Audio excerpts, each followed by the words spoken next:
Hello नमस्कार दोस्तों, स्वागत है आप सभी का आपके अपने YouTube channel foundation coaching classes में। तो फ्रेंड्स, कैसे हो आप लोग? आशा करता हूं कि आप लोग अच्छे होंगे और अच्छे से अपनी पढ़ाई कंटिन्यू कर रहे होंगे। तो फ्रेंड्स, जैसा कि आप लोगों को पता होगा कि यूपी पेट के एडमिट कार्ड जारी हो चुके हैं और अब हमारे पास एग्ज़ाम में ज़्यादा समय शेष नहीं है। तो अब हम लोगों को किस प्रकार से तैयारी करनी है, तो इसका मैं एक वीडियो बना चुका हूं। वहां से आप देख सकते हैं स्ट्रेटजी क्या रहेगी। और इसी के चलते मैं आज आप लोगों के लिए करंट अफेयर्स की मास्टर क्लास लेके आया हूँ। इसमें आप लोगों को जनवरी से लेकर सितंबर तक का टोटल करंट अफेयर्स मिल जाएगा, क्योंकि यूपी पेट में आप लोगों का 7 से 8 महीने का करंट अफेयर्स इनफ होता है। तो इसलिए मैं जनवरी से सितंबर तक का करंट आप लोगों के लिए लेके आया हूँ। और ये मास्टर वीडियो रहेगा, इसमें आपको टोटल ये एक ही पार्ट होगा और पूरा वीडियो आप लोगों का इसी में पूरा टॉपिक कवर किया जाएगा। और इसकी पीडीएफ जो है आप लोगों को टेलीग्राम पे मिल जाएगी। आप डिस्क्रिप्शन में लिंक दिया है, वहाँ से टेलीग्राम ज्वाइन करके पीडीएफ को डाउनलोड कर सकते हैं। आपको नोट्स बनाने की ज़रूरत नहीं है और आपके पास इतना समय भी अब नहीं है कि नोट्स बनाने बैठें। तो इसकी आप टेलीग्राम से पीडीएफ डाउनलोड करके पेपर के टाइम इसको अच्छे से रिवाइज करके जाइएगा, क्योंकि पीटी में आप लोगों का करंट अफेयर्स जो है वो 10 नंबर का वेटेज रखता है, जो कि काफ़ी इंपॉर्टेंट है। इसीलिए मैं आप लोगों को करंट अफेयर्स से स्टार्ट कर रहा हूँ। इसके बाद और भी सब्जेक्ट की मैं मैराथन क्लास और मास्टर वीडियोज़ लेके आऊँगा, जिससे आप लोगों की तैयारी जो है कम समय में अच्छे से बूस्ट हो जाएगी। और लास्ट के टाइम पे हम लोगों को अब इसी तरह से पढ़ना है। तो चलिए फ्रेंड्स, स्टार्ट करते हैं वीडियो। तो आज के वीडियो में हम लोग देखेंगे कि कौन कौन से टॉपिक्स हम लोग पढ़ेंगे। तो सबसे पहले मैं इसके बारे में बात कर लेता हूँ कौन कौन से टॉपिक्स इसमें रहेंगे। तो आपका सबसे पहला टॉपिक रहेगा केंद्र सरकार से रिलेटेड पुस्तकें एवं लेखक, राज्यपाल व मुख्यमंत्री, खेल, राजनीति, केंद्र व राज्य से संबंधित, अवार्ड जितने भी हैं, नियुक्तियाँ जितनी हुई हैं और इंडेक्स और सूचकांक जो हैं, ये सभी आप लोगों के कवर किए जाएंगे इस वीडियो में। और ऐतिहासिक स्थल जो हैं, वैज्ञानिक रिसर्च, केंद्रीय बजट, योजनाएं, राज्यों के बजट, अंतर्राष्ट्रीय संगठन और भी कई सारे टॉपिक्स हैं। तो डिफेंस, यूक्रेन रसिया युद्ध, सैन्य अभ्यास, निधन, महत्वपूर्ण आयोजन, महत्वपूर्ण दिवस, ये सभी टॉपिक्स मैं आप लोगों के इस वीडियो में कवर करूँगा। तो बने रहिएगा वीडियो के लास्ट तक, क्योंकि वीडियो काफ़ी इम्पोर्टेंट रहने वाली है आप लोगों के लिए। तो चलिए फ्रेंड्स, स्टार्ट करते हैं वीडियो को आज की। तो सबसे पहले हम लोग देखेंगे केंद्रीय मंत्रिमंडल के बारे में कि कौन कौन से मिनिस्टर हैं और कौन कौन से मिनिस्टर के पास कौन सी मिनिस्ट्री है। तो इन सब चीज़ों के बारे में भी चर्चा करना ज़रूरी है, क्योंकि इसमें से भी आप लोगों से अक्सर क्वेश्चन पूछ लिया जाता है कि पर्यावरण मंत्री कौन है केंद्रीय कैबिनेट के। तो ये सब क्वेश्चंस आप लोगों से पूछ लिए जाते हैं, तो इसके बारे में भी डिस्कस कर लेते हैं। तो वर्तमान में हमारे भारत के प्रधानमंत्री जो हैं वो नरेंद्र मोदी जी हैं। और उनके पास कौन कौन से डिपार्टमेंट हैं, तो उनके पास ministry of personnel affairs, public grievance and pension, atomic energy, department of space, public issues and many more. तो ये सारे डिपार्टमेंट्स जो हैं पीएम के पास हैं। और उसके अलावा जो कई सारे डिपार्टमेंट्स हैं, तो वो भी हम लोग देख लेते हैं जो इम्पोर्टेंट है आप लोगों के लिए। तो उसमें आपका सबसे पहले आता है राजनाथ सिंह जो हैं, इनके पास कौन सा डिपार्टमेंट है, तो इनके पास डिफेंस मिनिस्ट्री है। और अमित शाह जी जो है हमारे, वो होम मिनिस्टर हैं और इनके पास कारपोरेट मिनिस्ट्री भी है। तो और नितिन गडकरी जो है, इनके पास रोड ट्रांसपोर्ट एंड हाईवे है। और निर्मला सीतारमन के पास फाइनेंस मिनिस्ट्री है। तो आपकी जो वित्त मंत्री हैं वो निर्मला सीतारमन है। और फिर एग्रीकल्चर डिपार्टमेंट किसके पास है, तो नरेंद्र सिंह तोमर के पास है। और मिनिस्ट्री ऑफ एक्सटर्नल अफेयर्स किसके पास है, तो एस जयशंकर के पास है। फिर उसके बाद ट्राइबल अफेयर्स, ये किसके पास है, तो अर्जुन मुंडा हैं। और women and child welfare minority affairs, महिला एवं बाल विकास कल्याण मंत्रालय, स्मृति ईरानी के पास है। फिर उसके बाद आते हैं पीयूष गोयल। तो पीयूष गोयल के पास कौन कौन से डिपार्टमेंट हैं, तो commerce and industry, public affairs, food and public distribution, ये डिपार्टमेंट्स पीयूष गोयल के पास हैं। फिर उसके बाद धर्मेंद्र प्रधान के पास कौन से हैं, तो एजुकेशन मिनिस्ट्री जो है वो इनके पास है। और parliamentary affairs, coal and mines, संसदीय कार्य मंत्री, कोयला एवं उत्खनन विभाग जो है ये आपका प्रहलाद जोशी के पास है। और फिर उसके बाद एमएसएमई मिनिस्टर कौन है, तो एमएसएमई मिनिस्टर जो हैं वो नारायण राणे हैं। और आयुष डिपार्टमेंट आप लोगों का सर्बानंद सोनोवाल के पास है। फिर वीरेंद्र कुमार के पास कौन सा है, तो वीरेंद्र कुमार जो है सोशल जस्टिस मिनिस्टर हैं, सामाजिक न्याय मंत्रालय। गिरिराज सिंह के पास हैं रूरल डेवलपमेंट, पंचायती राज। और फिर कौन है, ज्योतिरादित्य सिंधिया, इनके पास है civil aviation and steel department, नागरिक उड्डयन विभाग। अश्वनी वैष्णव के पास है railway and IT ministry. Pashupati Paras के पास है फूड प्रोसेसिंग मिनिस्ट्री। और फिर उसके बाद आपके आते हैं गजेंद्र सिंह शेखावत, इनके पास कौन सा है, तो जल शक्ति मंत्रालय है। और किरण रिजिजू, इनके पास कौन सा है, तो लॉ एंड जस्टिस, कानून एवं न्याय मंत्री हैं ये। तो ये आपके मंत्री हो गए। और उसके बाद और भी कुछ इम्पोर्टेंट हैं जो, वो भी आप लोग आगे देख लीजिए। इसमें से एक क्वेश्चन आप लोगों को अक्सर देखने को मिल जाएगा। फिर उसके बाद आते हैं हरदीप सिंह पुरी। तो हरदीप सिंह पुरी के पास कौन सा है, petroleum gas and house and urban, petroleum एवं प्राकृतिक गैस मंत्री हैं ये। फिर उसके बाद आपके आते हैं मनसुख मंडाविया जी। तो इनके पास health and chemical and fertilizer, स्वास्थ्य मंत्री जो हैं वो हैं मनसुख मंडाविया। फिर उसके बाद भूपेंद्र यादव आते हैं। तो इनके पास पर्यावरण, जलवायु और श्रम एवं रोजगार मंत्रालय, ये सभी डिपार्टमेंट इनके पास हैं। और फिर उसके बाद आपके हैं जी किशन रेड्डी, इनके पास टूरिज्म एंड कल्चर डिपार्टमेंट है। और अनुराग ठाकुर के पास sports and youth affairs broadcasting minister, sports ministry जो है और यूथ अफेयर्स और ब्रॉडकास्टिंग मिनिस्टर जो हैं वो अनुराग ठाकुर हैं। तो ये आपकी मिनिस्ट्रीज हो गई। कौन से कैबिनेट मिनिस्टर, उनके पास कौन सी डिपार्टमेंट्स हैं, तो ये आप लोग अच्छे से पढ़ के जाइएगा, इसमें से एक क्वेश्चन आप लोगों को मिल जाएगा। फिर उसके बाद देखते हैं अगला टॉपिक है राजनीति, संसद, केंद्र व राज्य के फैसले। तो इससे रिलेटेड जो भी क्वेश्चंस बन सकते हैं वो आप लोगों को मैं डिस्कस करने वाला हूँ। तो क्वेश्चन दिया हुआ है, छत्तीसगढ़ में 5 नए ज़िले सितंबर में बनाए गए हैं, तो कुल मिला के अब राज्य में कितने ज़िले हो गए हैं, तो 5 नए ज़िलों को मिला के अब छत्तीसगढ़ में टोटल 33 ज़िले हो गए हैं। फिर अगला क्वेश्चन है, भारत जापान के बीच सितंबर में 2+2 मीटिंग किस शहर में आयोजित की गई, तो ये 2+2 जो मीटिंग है ये जापान के टोक्यो में आयोजित की गई है।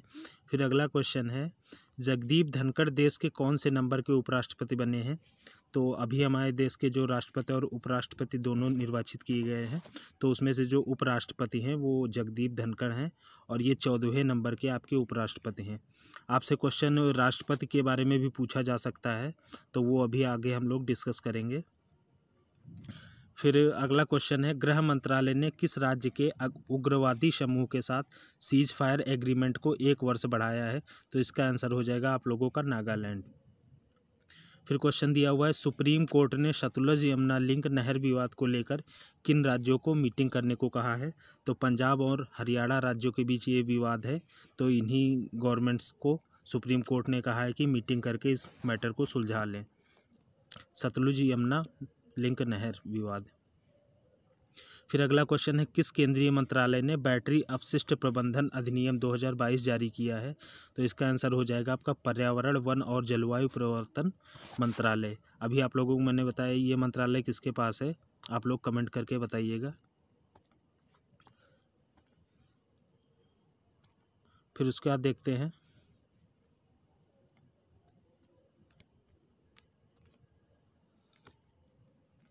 फिर क्वेश्चन है आपका, भारत के 49वें मुख्य न्यायाधीश कौन बने हैं, तो भारत के 49वें मुख्य न्यायाधीश कौन बने, अभी ये हाल ही में चेंज हुए हैं। तो अब जो हैं, पहले जो थे NV रमन्ना थे और अब आपके हैं जस्टिस UU ललित। इनका कार्यकाल बहुत ही कम दिनों का है, ये 74 दिन के लिए सिर्फ बनाए गए हैं, लेकिन आप लोगों को फिर भी याद रखना है। फिर अगला क्वेश्चन है, PM की सुरक्षा में SPG ने किस देसी नस्ल के कुत्ते को शामिल किया है, तो इसका आंसर हो जाएगा मुधोल हाउंड। ये मुधोल हाउंड जो है ये कुत्ते की एक प्रजाति है, इसको SPG ने अपनी सिक्योरिटी में शामिल किया है। फिर अगला क्वेश्चन है, किस शहर के एयरपोर्ट का नाम शहीद भगत सिंह के नाम पर रखने की घोषणा की गई है, तो आपका जो चंडीगढ़ एयरपोर्ट है उसका नाम बदलकर शहीद भगत सिंह के नाम पर रखा जाएगा। फिर अगला क्वेश्चन है, भारत के नए राष्ट्रपति से मिलने वाले पहले विदेशी राष्ट्राध्यक्ष कौन है, तो इसका आंसर आप लोगों का हो जाएगा इब्राहिम मोहम्मद सोली। ये कौन है, तो ये मालदीव के राष्ट्रपति हैं, ये पहले राष्ट्राध्यक्ष हैं जो हमारे भारत के नए राष्ट्रपति से मिले हैं। फिर अगला क्वेश्चन है, रक्षा मंत्री मारवाड़ योद्धा वीर दुर्गादास की प्रतिमा का अनावरण कहाँ किया है रक्षा मंत्री ने, तो इसका आंसर हो जाएगा आप लोगों का जोधपुर में रक्षा मंत्री ने वीर दुर्गादास की प्रतिमा का अनावरण किया है। फिर अगला क्वेश्चन है, नीतीश कुमार ने बिहार सीएम के रूप में कितनी बार शपथ ली है? तो नीतीश कुमार जो हैं इन्होंने बिहार के सीएम के रूप में अभी फिर से शपथ ली है। तो कुल मिला के ये अभी तक 8 बार बिहार सीएम के रूप में शपथ ले चुके हैं। फिर अगला क्वेश्चन है, भारत ने अगस्त में मालदीव के साथ कितने समझौते ज्ञापन पर हस्ताक्षर किया है? तो 6 समझौता ज्ञापन हुए हैं भारत और मालदीव के बीच में। फिर अगला क्वेश्चन है, किस राज्य ने अगस्त में पेशा कानून को लागू किया है? तो इसका आंसर आपका हो जाएगा छत्तीसगढ़। फिर नेक्स्ट क्वेश्चन है, ममता बनर्जी ने बंगाल में कितने नए जिलों की घोषणा की है? तो ममता बनर्जी ने भी बंगाल में 7 नए जिलों की घोषणा की है। तो अब कुल मिला के बंगाल में 30 जिले हो जाएंगे। अभी मैंने आप लोगों को पहला क्वेश्चन ही पढ़ा था, छत्तीसगढ़ में 5 नए जिलों की घोषणा की गई है और बंगाल में भी 7 नए जिलों की घोषणा की गई है। फिर नेक्स्ट क्वेश्चन है, द्रौपदी मुर्मू भारत की कौन से नंबर की राष्ट्रपति बनी है? ये क्वेश्चन आप लोगों का काफ़ी इंपॉर्टेंट हो जाता है क्योंकि अभी ये हाल ही में चेंज हुई हैं। तो ये 15वें नंबर की हमारी राष्ट्रपति बनी है और दूसरी महिला राष्ट्रपति हैं हमारे भारत की, और पहली जनजातीय राष्ट्रपति हैं। ये भी आप लोगों को याद रखना है। पहली एसटी राष्ट्रपति जो हैं जनजाति कैटेगरी से, तो वो द्रौपदी मुर्मू जी हैं, और भारत की दूसरी महिला राष्ट्रपति जो हैं वो द्रौपदी मुर्मू जी हैं, और कुल मिला के ये 15वें नंबर की हैं। फिर नेक्स्ट क्वेश्चन है, कितने लाख लोगों ने पिछले वर्ष भारत की नागरिकता छोड़ दी है? तो 1.63 लाख, मतलब कि 1,63,000 लोगों ने 2021 में ये आंकड़ा आया था। तो 2021 का डाटा है, लेकिन 2022 में जारी किया गया है। तो 1,63,000 लोगों ने 2021 में भारत की नागरिकता को छोड़ दिया है। ये डाटा हर साल रिलीज किया जाता है और बढ़ता ही जा रहा है ये डेटा।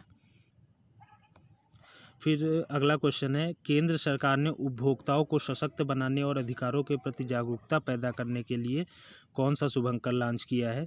तो जागृति शुभंकर लॉन्च किया है केंद्र सरकार ने। फिर अगला क्वेश्चन है, राज्यसभा जो है अभी हमारे हाल ही में उपराष्ट्रपति चुने गए हैं और नई राज्यसभा का गठन भी हुआ है जब उपराष्ट्रपति नए हुए हैं। तो राज्यसभा में जो सदस्य मनोनीत किए जाते हैं, तो उन सदस्यों से रिलेटेड भी क्वेश्चन आप लोगों के लिए है। तो उसमें जो एक सदस्य हैं गुलाम अली, वो मनोनीत किए गए हैं। तो ये कहाँ से संबंधित हैं? तो ये जम्मू कश्मीर से संबंधित हैं। और पीटी उषा को भी राज्यसभा सदस्य के रूप में मनोनीत किया गया है। तो इनको उड़न परी भी बोला जाता है। और आपके हैं इलैया राजा जो हैं, ये संगीत ज्ञानी के नाम से फेमस है और ये तमिलनाडु से संबंध रखते हैं। और फिर आपके हैं वी विजयेंद्र गारू, ये फिल्म निर्देशक हैं और कर्नाटक के हैं ये। और फिर अगले हैं आपके डी वीरेंद्र हेगड़े, तो ये समाज सेवी हैं और आंध्र प्रदेश से संबंधित हैं। तो ये आपके राज्यसभा में जो सदस्य मनोनीत किए गए हैं, इससे रिलेटेड आप लोगों को ये फैक्ट याद रखने हैं, ये पूछे जा सकते हैं आप लोगों से। फिर अगला क्वेश्चन है, महाराष्ट्र के औरंगाबाद ज़िले का नाम बदलकर क्या रखने की मंजूरी दी गई है?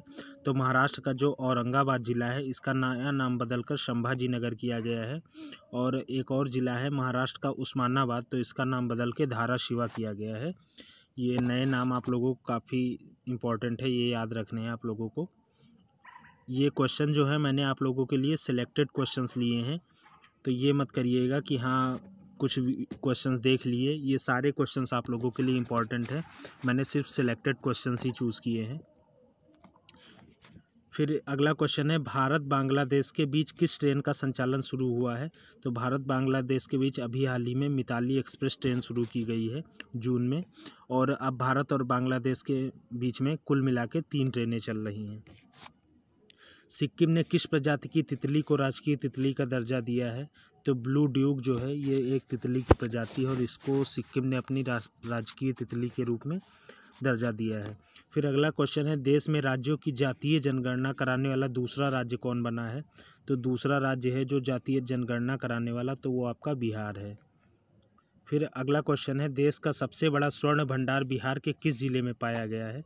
अभी बिहार में बहुत बड़ा स्वर्ण भंडार पाया गया है, तो ये आपका जमुई ज़िले में पड़ता है। फिर उसके बाद क्वेश्चन है, देश का 52वां टाइगर रिजर्व, तो देश का 52वां टाइगर रिजर्व आपका कौन सा है? तो रामगढ़ विषधारी जो है ये आपका राजस्थान में पड़ता है। ये देश का 52वां टाइगर रिजर्व है और सबसे लेटेस्ट का है। फिर अगला क्वेश्चन है आप लोगों का,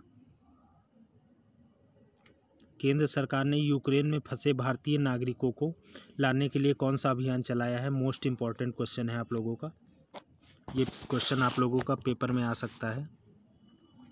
तो कौन सा अभियान चलाया है? तो ऑपरेशन गंगा अभियान जो है यूक्रेन में फंसे लोगों को लाने के लिए हमारे भारत सरकार ने चलाया था।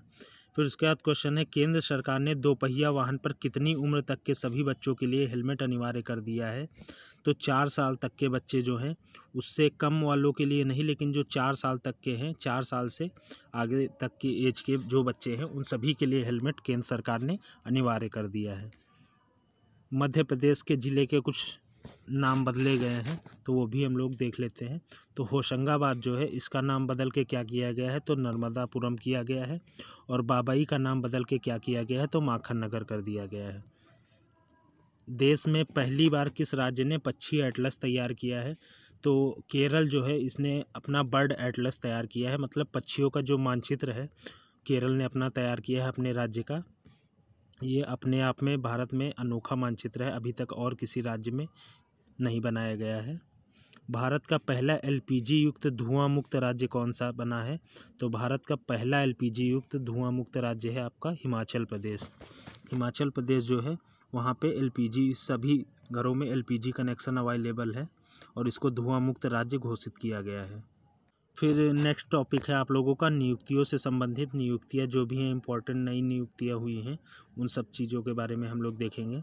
तो इसमें सबसे पहला क्वेश्चन है आप लोगों का, संयुक्त राष्ट्र मानवाधिकार प्रमुख किसे किया गया? तो संयुक्त राष्ट्र का नया मानवाधिकार प्रमुख किसे नियुक्त किया गया है? तो इसका आंसर होगा आपका वोल्कर टर्क। ये ऑस्ट्रेलिया के हैं और इनको नया मानवाधिकार प्रमुख नियुक्त किया गया है। फिर अगला क्वेश्चन है, इंडिगो के नए सीईओ किसे चुना गया है?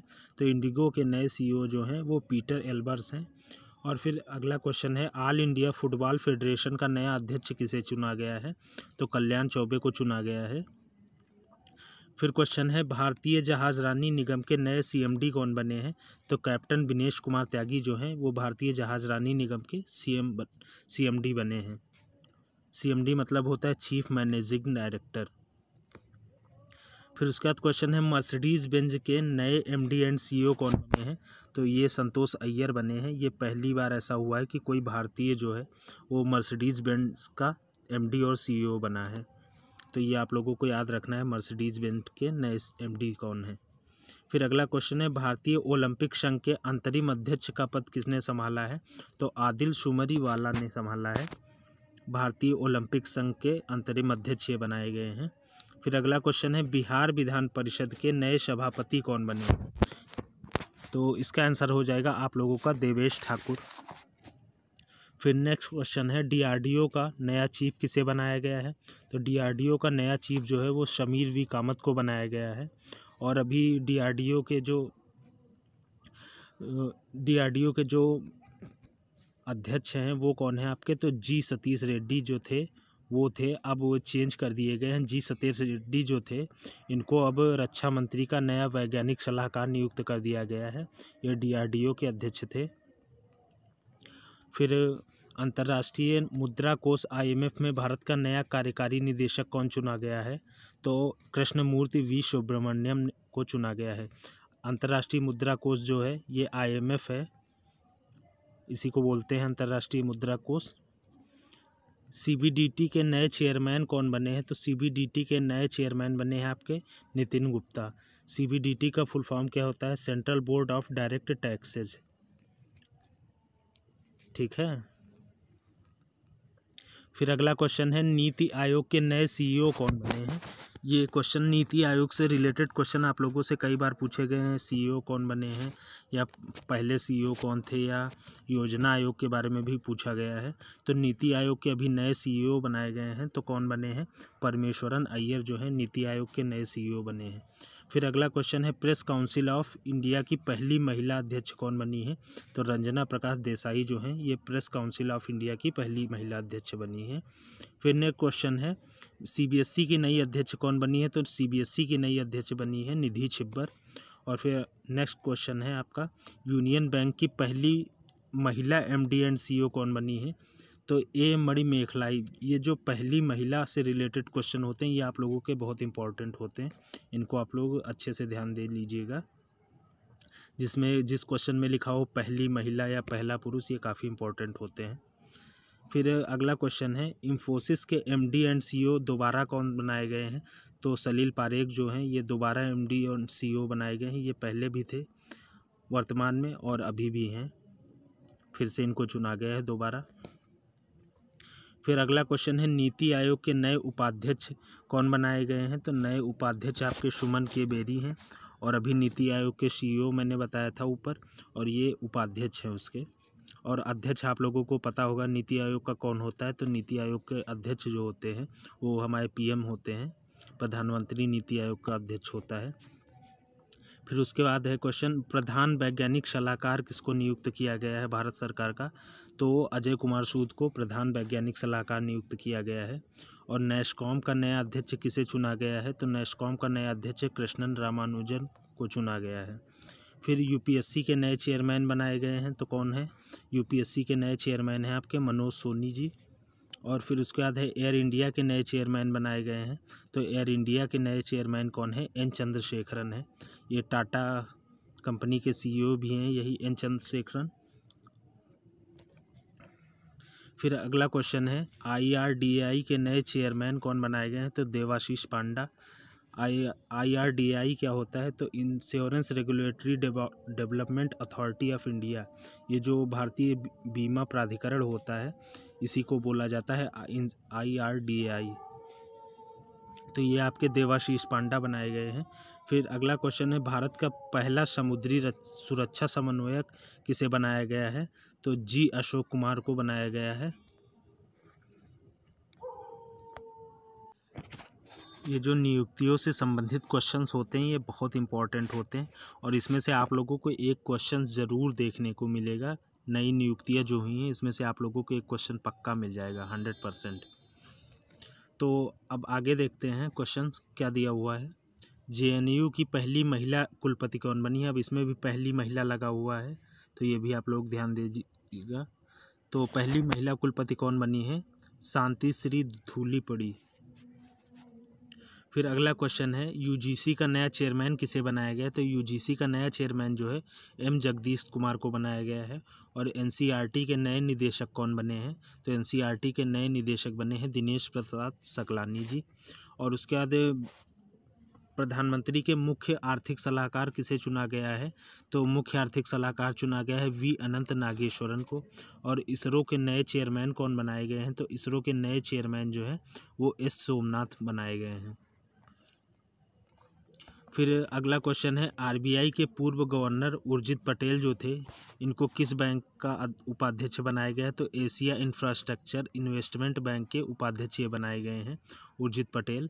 ये आरबीआई के पहले गवर्नर थे। फिर अगला टॉपिक है आप लोगों का अवार्ड और पुरस्कार से संबंधित, किसको कौन से अवार्ड दिए गए हैं।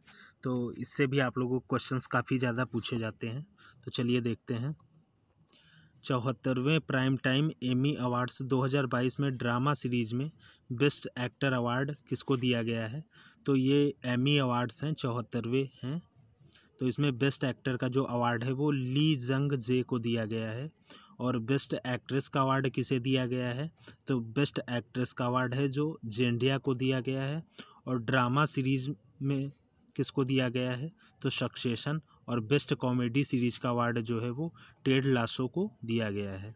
तो ये आप लोगों को चारों अवार्ड याद रखने हैं कि बेस्ट एक्टर कौन था एमी अवार्ड्स का, बेस्ट एक्ट्रेस कौन थी, और बेस्ट ड्रामा सीरीज कौन थी, और कॉमेडी सीरीज कौन सी थी। ये अवार्ड काफ़ी इंपॉर्टेंट होते हैं। फिर अगला क्वेश्चन है, केरल की किस पूर्व स्वास्थ्य मंत्री ने रमन मैग्सेसे पुरस्कार 2022 लेने से मना कर दिया? तो इसका आंसर हो जाएगा के शैलजा। फिर अगला क्वेश्चन है, किस राज्य के मिथिला मखाना को जीआई टैग मिला है? तो ये जो मिथिला मखाना है ये आपका बिहार का है, और इसको अभी हाल ही में जीआई टैग दिया गया है। जीआई टैग क्या होता है? जियोग्राफिकल इंडिकेशन इसको बोलते हैं, भौगोलिक संकेत हिंदी में। ये हर राज्य के अलग अलग होते हैं, सभी राज्य के जो प्रोडक्ट्स होते हैं उनको जीआई टैग दिया जाता है इंडिकेशन के रूप में। फिर अगला क्वेश्चन है, संगीतकार AR रहमान के नाम पर किस देश में सड़क का नाम रखा गया है? तो इसका आंसर होगा आप लोगों का कनाडा। कनाडा में जो AR रहमान है हमारे संगीतकार जो हैं बहुत फेमस, इनके नाम पर एक सड़क का नाम रखा गया है। फिर अगला क्वेश्चन है 31वें व्यास सम्मान 2021 के लिए किसको चुना गया है? तो ये व्यास सम्मान 2021 जो है ये दिया गया है असगर वजाहत को। फिर अगला क्वेश्चन है यूनेस्को शांति पुरस्कार 2022 किसको दिया गया है? शांति पुरस्कार तो ये आपका दिया गया है एंजेला मार्केल को, एंजेला मार्केल। फिर नेक्स्ट क्वेश्चन है तत्कालीन उपराष्ट्रपति M वेंकैया नायडू, तत्कालीन मतलब ये उस समय जब घटना हुई थी उस समय के जो उपराष्ट्रपति थे वो M वेंकैया नायडू थे, अभी तो चेंज हो गए हैं। तो M वेंकैया नायडू ने जुलाई में किस राज्य की पुलिस को प्रेसिडेंट कलर्स से सम्मानित किया था? तो इसका आंसर आप लोगों का हो जाएगा तमिलनाडु। प्रेसिडेंट कलर्स से तमिलनाडु पुलिस को सम्मानित किया गया था। फिर अगला क्वेश्चन है 68वें राष्ट्रीय फिल्म पुरस्कार 2022 में बेस्ट एक्टर का अवार्ड किसे दिया गया है? ये राष्ट्रीय फिल्म पुरस्कार काफ़ी इंपॉर्टेंट रहते हैं, फिल्म फेयर, फिल्म पुरस्कार, ऑस्कर अवार्ड, ये सभी क्वेश्चंस आप लोगों से पूछे जाते हैं। तो बेस्ट एक्टर का अवार्ड जो है आप लोगों को पता होगा कि सूर्या और अजय देवगन को दिया गया है। और बेस्ट एक्ट्रेस का ये राष्ट्रीय फिल्म पुरस्कार की बात हो रही है, तो बेस्ट एक्टर का अवार्ड सूर्या और अजय देवगन को दिया गया है। और बेस्ट एक्ट्रेस का अवार्ड किसको दिया गया है? तो अपर्णा बाल मुरली को दिया गया है। और बेस्ट फीचर फिल्म कौन सी रही है? तो सोरा राई पोट्रू, ये तमिल फिल्म है और इसी के लिए सूर्या को बेस्ट एक्टर का अवार्ड दिया गया है। और बेस्ट फीचर फिल्म भी यही है, तमिल भाषा की फिल्म है। और बेस्ट इंटरटेनिंग फिल्म कौन सी है? तो बेस्ट इंटरटेनिंग फिल्म आप लोगों की तान्हाजी द अनसंग वॉरियर है, ये बॉलीवुड मूवी है हिंदी की, अजय देवगन की। और बेस्ट हिंदी फिल्म कौन सी है? तो बेस्ट हिंदी फिल्म आप लोगों की है तुलसीदास जूनियर। और मोस्ट फिल्म फ्रेंडली स्टेट किसका अवार्ड किसको दिया गया है? तो मोस्ट फिल्म फ्रेंडली स्टेट जो है आप लोगों का मध्य प्रदेश को घोषित किया गया है। तो ये हो गई राष्ट्रीय फिल्म पुरस्कार की बात। फिर आगे देखते हैं नेशनल MSME पुरस्कार 2022 ये किस राज्य को दिया गया है? तो ये पुरस्कार आप लोगों को उड़ीसा को दिया गया है। फिर अगला क्वेश्चन है मिस इंडिया 2022 किसे चुना गया है? तो शिनी शेट्टी जो हैं ये मिस इंडिया 2022 बनी है। और भारत के किस राज्य को नो टोबैको डे अवार्ड दिया गया है? तो ये झारखंड को दिया गया है और ये अवार्ड जो है WHO के द्वारा दिया गया है झारखंड को, नो टोबैको डे अवार्ड। फिर अगला क्वेश्चन है अंतर्राष्ट्रीय बुकर पुरस्कार 2022 किसको दिया गया है? तो ये 2022 नहीं, सॉरी ये है 21 है, 2022 का भी नहीं दिया गया है। तो अंतर्राष्ट्रीय बुकर पुरस्कार जो है ये गीतांजलि श्री को दिया गया है। इनकी जो बुक है काफ़ी फेमस है, रेत की समाधि, ये एक इंग्लिश बुक थी, उसका नाम था टॉम्ब ऑफ सैंड, उसी का हिंदी ट्रांसलेशन है। तो ये जो रेत की समाधि है इसके लिए गीतांजलि श्री को अंतर्राष्ट्रीय बुकर पुरस्कार दिया गया है। और इसका जो इंग्लिश ट्रांसलेशन था टॉम्ब ऑफ सैंड, तो उसके राइटर कौन थे? तो उसके राइटर जो थे वो आप लोगों के डेजी रॉकवेल थे। ये भी आप लोगों से पूछा जा सकता है, तो ये भी आप लोग देख लीजिएगा। डेजी रॉकवेल जो है वो टॉम्ब ऑफ सैंड के राइटर हैं। और गीतांजलि श्री जो है इन्होंने इसका हिंदी ट्रांसलेशन जो है रेत की समाधि का ये किया है। फिर अगला क्वेश्चन है आप लोगों का 56वां ज्ञानपीठ पुरस्कार किसे दिया गया है? तो ये नीलमणि फुकन को दिया गया है। फिर नेक्स्ट क्वेश्चन है आपका सरस्वती सम्मान 2021 किसको दिया गया है? तो रामदरस मिश्रा को दिया गया है। फिर जल संरक्षण का प्रथम पुरस्कार ये किस राज्य को दिया गया है? तो ये आप लोगों का काफ़ी इंपॉर्टेंट क्वेश्चन बन जाता है, उत्तर प्रदेश से संबंधित है। तो जल संरक्षण का प्रथम पुरस्कार जो है ये उत्तर प्रदेश को दिया गया है। फिर अगला क्वेश्चन है आपका ऑस्कर अवार्ड से संबंधित है। तो ऑस्कर अवार्ड आपके जो 2022 के हैं ये किसको दिए गए हैं? तो इसके बारे में भी हम लोग चर्चा कर लेते हैं। तो जो आपका ऑस्कर अवार्ड में बेस्ट एक्टर का अवार्ड है वो विल स्मिथ को दिया गया है। और बेस्ट एक्ट्रेस का अवार्ड किसको दिया गया है? तो जेसिका चेस्टन को दिया गया है। और बेस्ट फिल्म कौन सी रही है? तो कोडा जो है ये बेस्ट फिल्म रही है। और इसके डायरेक्टर जो हैं, बेस्ट डायरेक्टर जो हैं वो जैन कैपियन रहे हैं। तो ये आपका ऑस्कर अवार्ड से रिलेटेड हो गया। फिर अगला क्वेश्चन है, केंद्र सरकार ने कुल कितने पद्म अवार्ड 2022 में देने की घोषणा की है? तो अभी ये 2022 में दिए गए थे। कितने पद्म अवार्ड दिए गए थे टोटल? तो टोटल 128 पद्म अवार्ड दिए गए थे। उसमें से 4 पद्म भूषण थे और 17 पद्म भूषण थे और 107 पद्मश्री थे। तो कुल मिला के ये 128 पद्म अवार्ड दिए गए। इनमें सबसे बड़ा होता है पद्म भूषण, विभूषण, फिर उसके बाद पद्म भूषण, फिर सबसे बाद में होता है पद्मश्री। ये देश के सर्वोच्च नागरिक अवार्ड है। नागरिक अवार्ड नहीं है, सॉरी, मतलब कि अपने अपने फील्ड में कुछ स्पेशल काम करने के लिए दिए जाते हैं। सर्वोच्च नागरिक अवार्ड तो आपका भारत रत्न हो जाएगा। सुभाष चंद्र बोस आपदा प्रबंधन पुरस्कार 2022 किसे दिया गया है? तो प्रोफेसर विनोद शर्मा को दिया गया है। ये व्यक्तिगत श्रेणी में इनको दिया गया है आपदा प्रबंधन पुरस्कार। और संस्थागत श्रेणी में किसको दिया गया है? तो संस्थागत श्रेणी में गुजरात आपदा प्रबंधन को दिया गया है। फिर अगला क्वेश्चन है आपका, किस देश की कैरोलिना विलावस्का मिस वर्ल्ड 2021 बनी है? तो इसका आंसर आपका हो जाएगा पोलैंड। तो मिस वर्ल्ड आपकी कौन बनी है? तो कैरोलिना विलावस्का, ये पोलैंड की है। और मिस यूनिवर्स कौन बनी है आपकी? तो मिस यूनिवर्स आपकी बनी है हरनाज संधू। फिर अगला क्वेश्चन है, किस देश की, सॉरी ये तो हो गया है, साइंटिफिक रिसर्च के क्षेत्र के लिए 31वें GD बिरला पुरस्कार के विजेता कौन है? तो साइंटिफिक रिसर्च के क्षेत्र में ये पुरस्कार दिया जाता है, GD बिरला पुरस्कार। तो इसको ये मिला है आपको प्रोफेसर नारायण प्रधान को। फिर अगला टॉपिक हम लोग देखते हैं। तो अगला टॉपिक आप लोगों का कौन सा है? वायरस और बीमारी से संबंधित है नेक्स्ट टॉपिक।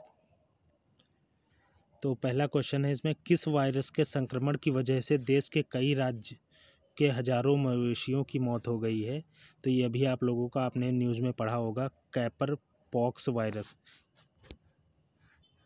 जिसको हम लोग न्यूज़ में पढ़ा होगा लंपी वायरस बोला जाता था। ये उसी का नाम है, कैपरी पॉक्स वायरस। ये जो है ये जानवरों के हो रहा था, बीच में बहुत सारे जानवरों की इसमें मौत हो गई थी इसी वायरस की वजह से। फिर अगला क्वेश्चन है आप लोगों का, DCGI ने वयस्कों में इमरजेंसी इस्तेमाल के लिए देश की पहली नोज़ल कोविड-19 वैक्सीन को मंजूरी दी है। इसका नाम क्या है? तो इसका नाम है इनकोवैक। फिर अगला क्वेश्चन है, भारत में मंकी पॉक्स मरीज की पहली मौत किस राज्य में हुई है? तो अभी आप लोगों ने बीच में न्यूज़ में सुना होगा, मंकी पॉक्स के भी केसेस इंडिया में मिले थे कई सारे। तो सबसे पहला केस आपका कहाँ मिला था? तो केरल में मिला था आपका पहला केस। फिर अगला क्वेश्चन है, केंद्र सरकार ने मंकी पॉक्स संक्रमण की निगरानी के लिए किस समिति का गठन किया था? तो डॉक्टर VK पॉल समिति का गठन किया गया था मंकी पॉक्स संक्रमण की निगरानी के लिए। फिर अगला क्वेश्चन है, केंद्र सरकार ने जानवरों के लिए देश की पहली कोविड-19 वैक्सीन लॉन्च की है। इसका नाम क्या है? तो इसका नाम है इनकोवैक्स। ये जानवरों की वैक्सीन है कोविड-19 के लिए। फिर अगला क्वेश्चन है आप लोगों का, टोमेटो फ्लू का पहला मामला कहाँ सामने आया था? तो टोमेटो फ्लू का भी पहला मामला जो है वो केरल में ही मिला था। फिर नेक्स्ट टॉपिक हम लोग बात करते हैं ऐतिहासिक स्थलों से संबंधित। तो इसका आपका पहला क्वेश्चन क्या है? UNESCO global network of learning cities में पहली बार किन भारतीय शहरों को शामिल किया गया है? तो त्रिशूर, वारंगल और नीलांबूर, ये 3 शहरों को यूनेस्को ने global network of learning cities में शामिल किया है। ये पहली बार हुआ है कि इसमें इस लिस्ट में भारत के 3 शहरों को शामिल किया गया है। फिर अगला क्वेश्चन है, केंद्र सरकार ने दिल्ली में राजपथ और सेंट्रल विस्टा लॉन का नाम बदलकर क्या रखा है? तो सेंट्रल विस्टा लॉन और राजपथ का नाम बदलकर कर्तव्य पथ कर दिया गया है। और फिर अगला क्वेश्चन है, इंडिया गेट के पास ग्रैंड कैनोपी में स्थित प्रतिमा किसकी है? तो ये सुभाष चंद्र बोस की प्रतिमा स्थापित की गई है। इसमें बीच में बहुत सारा विवाद भी हुआ था।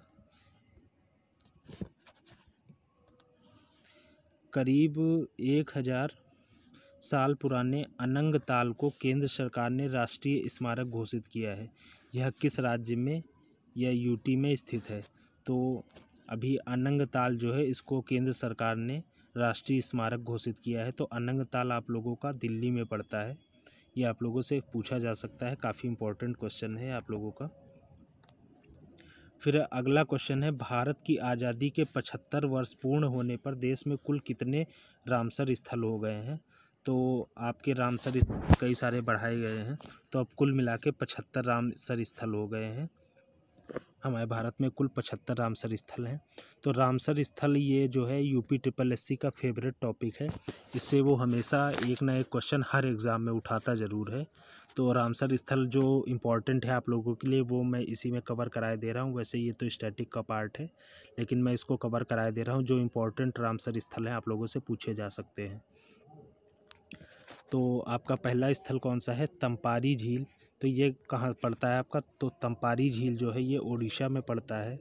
और हीराकुंड जलाशय ये कहाँ पड़ता है? तो ये ओडिशा में पड़ता है। ये अनसुपा झील जो है ये भी रामसर स्थल है और ये भी ओडिशा में पड़ता है।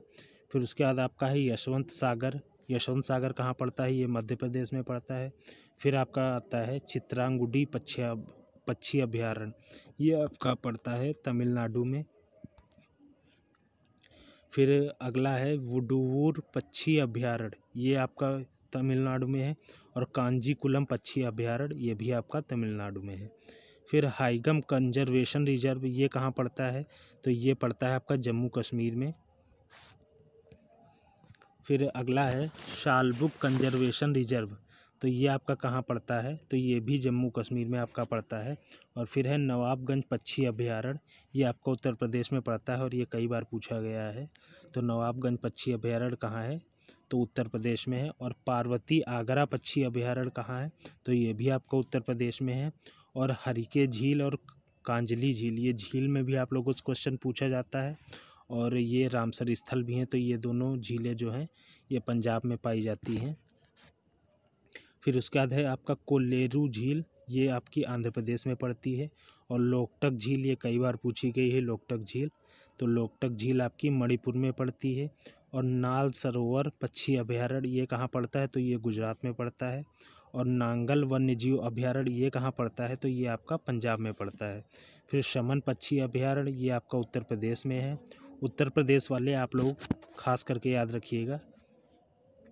समसपुर पक्षी अभयारण्य कहाँ पड़ता है? ये भी आपका उत्तर प्रदेश में है। शांडी पक्षी अभयारण्य ये भी आपका उत्तर प्रदेश में है। ऊपरी गंगा नदी ये भी रामसर स्थल ही है, ये भी आपका उत्तर प्रदेश में है। और सरसई नवर झील ये भी आपका उत्तर प्रदेश में है। हैदरपुर वेटलैंड ये भी आपका उत्तर प्रदेश में है। और फिर उसके बाद है कीथम झील। कीथम झील बहुत बार आप लोगों से क्वेश्चन पूछा गया है, ये यूपी स्पेशल में आप लोगों से क्वेश्चन कई बार पूछा गया है। कीथम झील जो है ये आगरा में स्थित है, इसको सुर सरोवर भी बोला जाता है और ये उत्तर प्रदेश में स्थित है, आगरा में।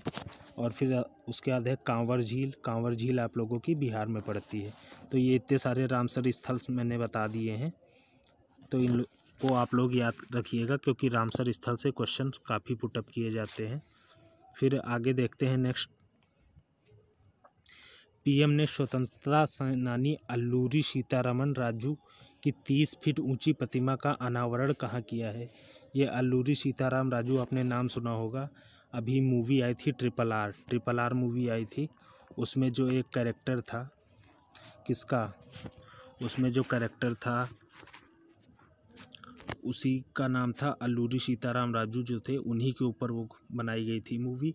तो उनकी जो 30 फीट ऊंची प्रतिमा है वो कहाँ पे स्थापित की गई है? तो पूर्वी गोदावरी में स्थापित की गई है, ज़िले में। ये आपका आंध्र प्रदेश में पड़ता है। फिर अगला क्वेश्चन है, पीएम ने किस राज्य में हनुमान जी की 108 फीट ऊंची प्रतिमा का अनावरण किया है? तो इसका आंसर आप लोगों का हो जाएगा गुजरात। फिर अगला क्वेश्चन है, यूनेस्को के लिस्ट में लिविंग रूट ब्रिज को शामिल किया गया है। ये लिविंग रूट ब्रिज ये इस टाइम काफ़ी पॉपुलर है। तो ये जो लिविंग रूट ब्रिज है ये आप लोगों का मेघालय में पड़ता है।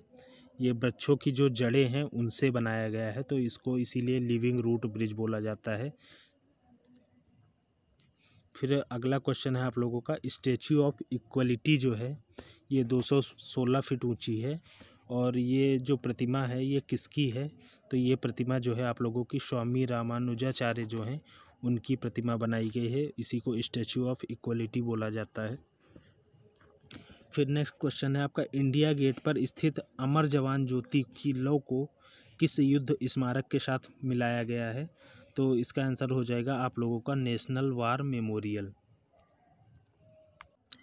फिर अगला टॉपिक देखते हैं। तो अगला टॉपिक आप लोगों का है डिफेंस से संबंधित है, रक्षा से, डिफेंस से संबंधित जो भी क्वेश्चंस हैं वो आप लोगों से मैं डिस्कस करूँगा।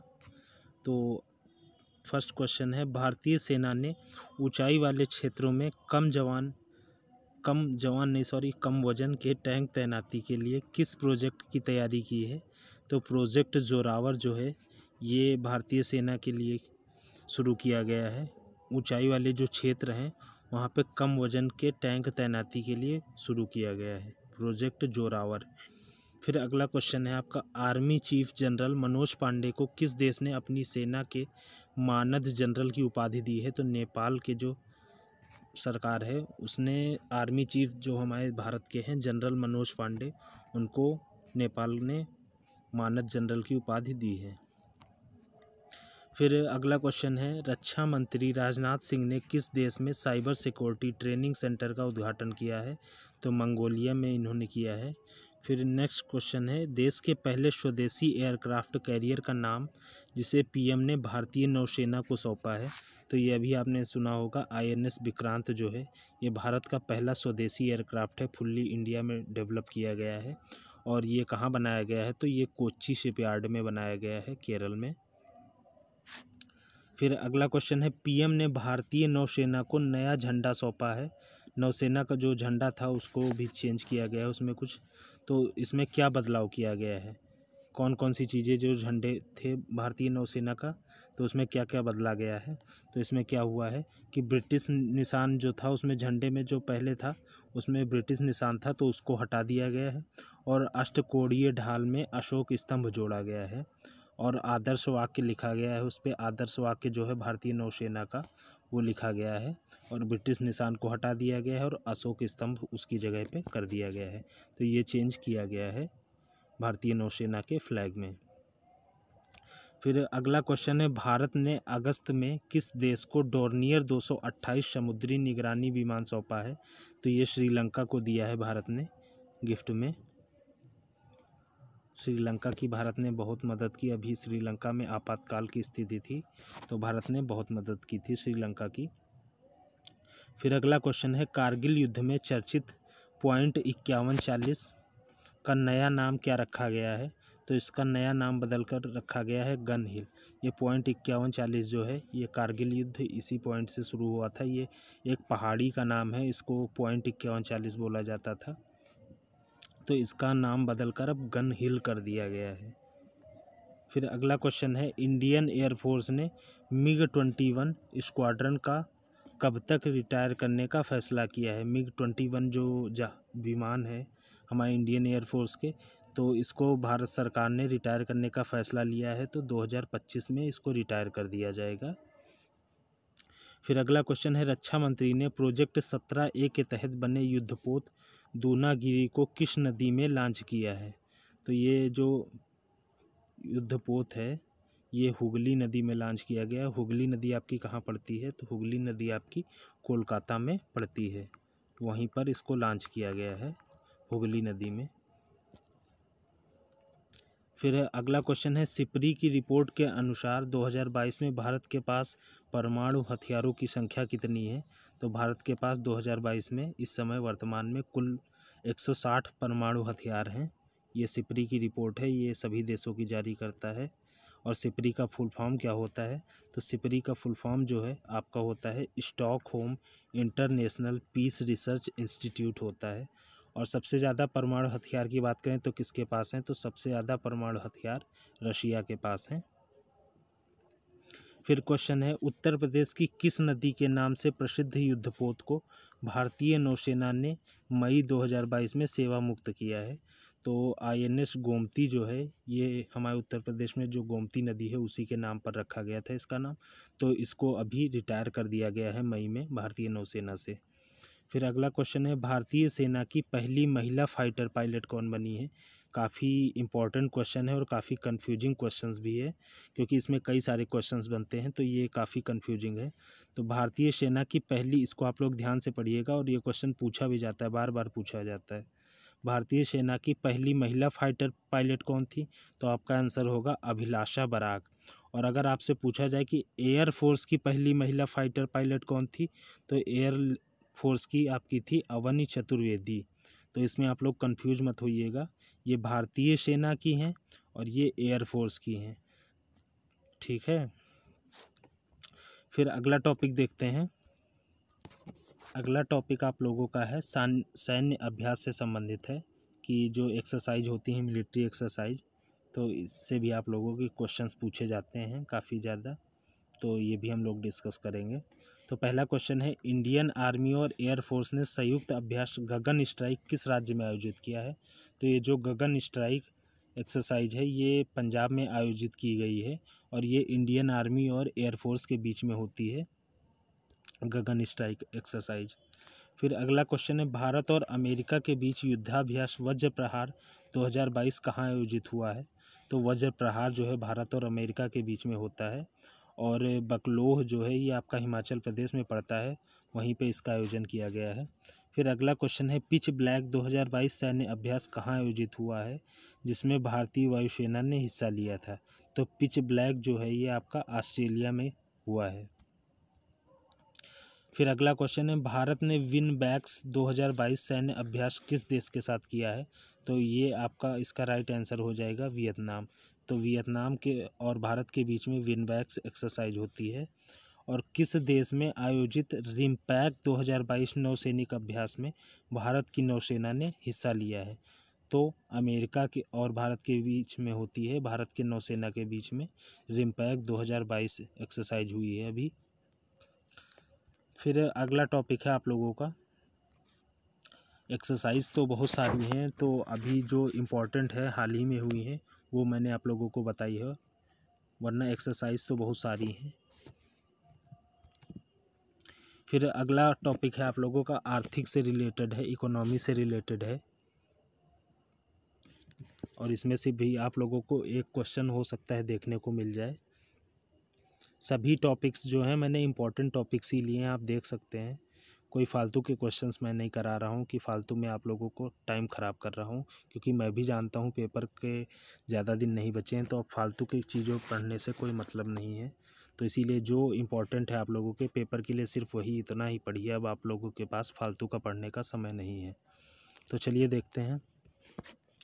देश में रिटेल महंगाई दर अगस्त 2022 में बढ़कर कितने प्रतिशत तक पहुंच गई है? तो महंगाई दर जो है वो अब 7% हो गई है, पहले कम थी अब ज़्यादा हो गई है, बढ़ गई है। फिर अगला क्वेश्चन है, रिलायंस इंडस्ट्रीज़ ने किस सॉफ्ट ड्रिंक ब्रांड का अधिग्रहण किया है? तो अभी जो कैंपा कोला कंपनी थी इसको रिलायंस इंडस्ट्रीज़ ने खरीद लिया है, कैंपा कोला नाम की कंपनी थी। फिर अगला क्वेश्चन है, भारत किस देश को पछाड़कर दुनिया की 5वीं सबसे बड़ी अर्थव्यवस्था बन गया है? तो भारत जो है यूके को पछाड़कर विश्व की 5वीं सबसे बड़ी अर्थव्यवस्था बन गया है। ये हम लोगों के लिए गौरव की बात है कि भारत इतनी तेज़ी से ग्रो कर रहा है। पहले जो था वो 5वें नंबर पे आपका यूके आता था, अब यूके जो है वो 6ठे नंबर पे चला गया है और 5वें नंबर पे इंडिया आ गया है। यूके मतलब होता है यूनाइटेड किंगडम। फिर अगला क्वेश्चन है, ब्लूमबर्ग बिलियनियर्स इंडेक्स में गौतम अडानी अगस्त 2022 में किस स्थान पर पहुंच गए हैं?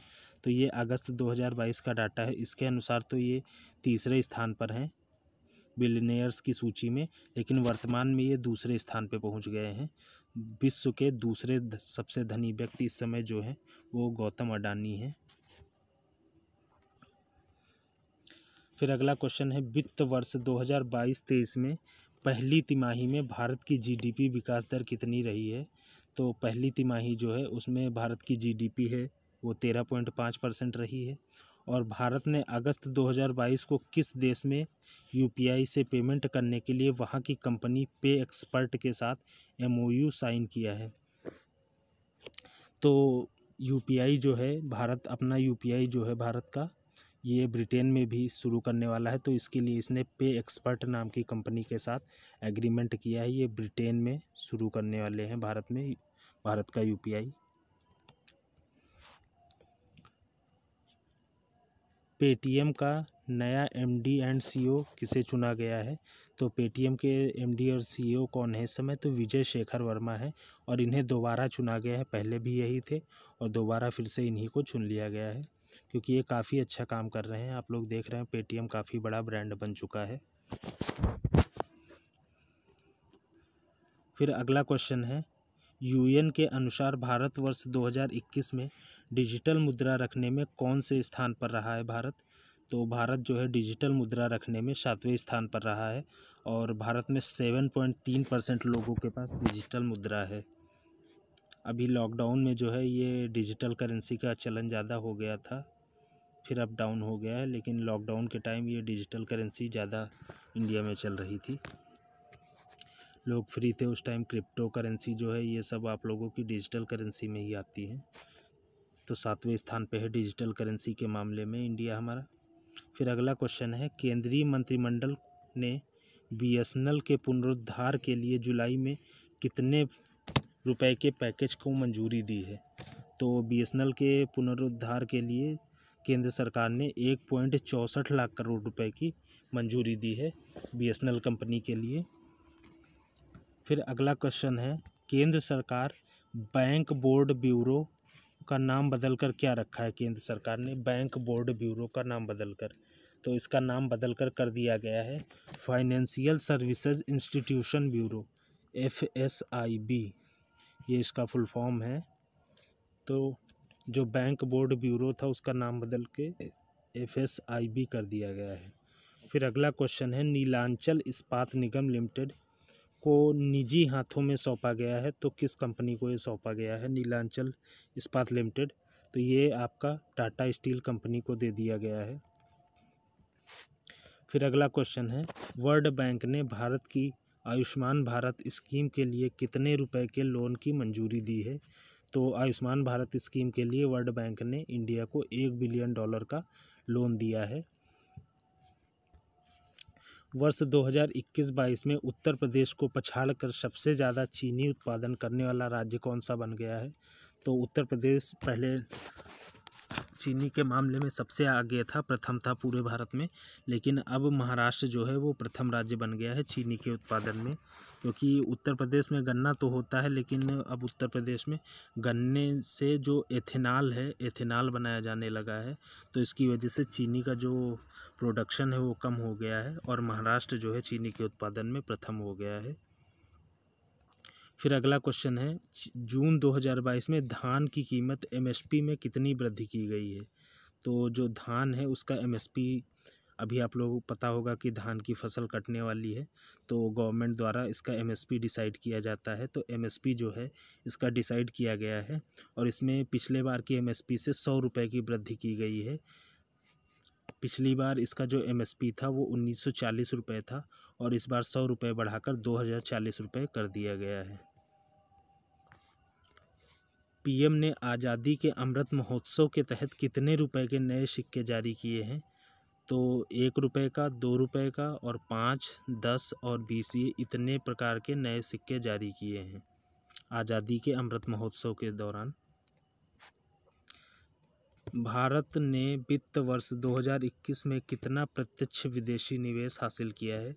प्रत्यक्ष विदेशी निवेश मतलब होता है FDI मतलब फॉरेन का जो रिजर्व है, कितना फॉरेन करेंसी इंडिया के पास है। तो इंडिया के पास करंट में $83.57 बिलियन ये फॉरेन करेंसी है, FDI है इतने का। फिर अगला क्वेश्चन है, भारत ने किस देश के साथ इन्वेस्टमेंट इंसेंटिव एग्रीमेंट पर साइन किया है? तो इसका आंसर आपका हो जाएगा अमेरिका के साथ ये एग्रीमेंट साइन हुआ है। फिर अगला क्वेश्चन है, अडानी ग्रुप ने कौन सी 2 सीमेंट कंपनियों का अधिग्रहण कर देश का दूसरा सबसे बड़ा सीमेंट उत्पादक ग्रुप बन गया है? तो अभी अडानी ग्रुप ने अंबुजा सीमेंट और ACC सीमेंट, इन दोनों कंपनियों को खरीद लिया है, और इस प्रकार से ये दूसरे सबसे बड़े सीमेंट उत्पादक बन गए हैं। फिर अगला क्वेश्चन है, RBI की रिपोर्ट के अनुसार भारत जो है कोविड-19 से हुए अर्थव्यवस्था पर नुकसान की भरपाई कब तक कर पाएगा? काफ़ी इम्पोर्टेंट क्वेश्चन है, ये आरबीआई का डेटा है।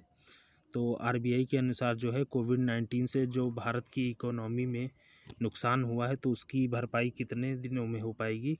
तो इसका आंसर होगा आपका 2034 से 35 तक, मतलब कि काफ़ी ज़्यादा नुकसान हुआ है, इसीलिए तो इतना टाइम लग रहा है उसकी भरपाई करने में। फिर अगला क्वेश्चन है आपका, आईपीपीबी ने इनोवेटिव सॉल्यूशंस और फाइनेंशियल इंक्लूजन को बढ़ावा देने के लिए किस प्लेटफॉर्म को लॉन्च किया है? तो फिनक्लूवेशन ये इसका आंसर हो जाएगा। आईपीपीबी क्या होता है? इंडिया पोस्ट पेमेंट बैंक, इसी को बोलते हैं शॉर्ट में। तो इंडिया पोस्ट पेमेंट बैंक ने इनोवेटिव सॉल्यूशंस और फाइनेंशियल इंक्लूजन को बढ़ावा देने के लिए ये फिनक्लूवेशन नाम का प्लेटफॉर्म लॉन्च किया है। फिर अगला क्वेश्चन है, भारत और ऑस्ट्रेलिया ने अप्रैल में व्यापार समझौता किया, तो इसका नाम क्या था जो भारत और ऑस्ट्रेलिया के बीच समझौता हुआ था? तो इसका नाम था economic corporation and trade agreement, इसको शॉर्ट में बोलते हैं ECTA। तो ये जो समझौता था उसका नाम है। फिर अगला क्वेश्चन है, आरबीआई ने फीचर फ़ोन से बिना इंटरनेट के पेमेंट करने के लिए कौन सा यूपीआई लॉन्च किया है? तो इसका आंसर आपका हो जाएगा UPI 123 पे। ये जो कीपैड वाले फ़ोन होते हैं उनके लिए भी यूपीआई सर्विस लॉन्च की गई है, ये बिना इंटरनेट के चलती है। इसमें जो नंबर होता है, एक नंबर होता है यूपीआई के लिए, उसको डायल करना होता है और उसी के तहत आप लोग पैसे ट्रांसफ़र कर सकते हैं। ये सर्विस काफ़ी अच्छी है, वैसे अभी पूरी तरह से स्टार्ट नहीं हुई है, लेकिन हाँ धीरे धीरे स्टार्ट हो जाएगी। फिर अगला क्वेश्चन है, भारत और यूएई के बीच फरवरी 2022 में कौन सा एग्रीमेंट साइन हुआ है? तो ये है आपका कॉम्प्रिहेंसिव इकोनॉमिक पार्टनरशिप एग्रीमेंट, इसको शॉर्ट में बोलते हैं CEPA। भारत और यूएई के बीच के जो क्वेश्चंस हैं ये आप लोगों के लिए इम्पोर्टेंट रहेंगे। फिर अगला क्वेश्चन है, गूगल ने किस भारतीय टेलीकॉम कंपनी में $1 बिलियन निवेश करने की घोषणा की है? तो इसका आंसर आप लोगों का हो जाएगा एयरटेल। तो एयरटेल कंपनी में गूगल ने $1 बिलियन निवेश करने की घोषणा की है।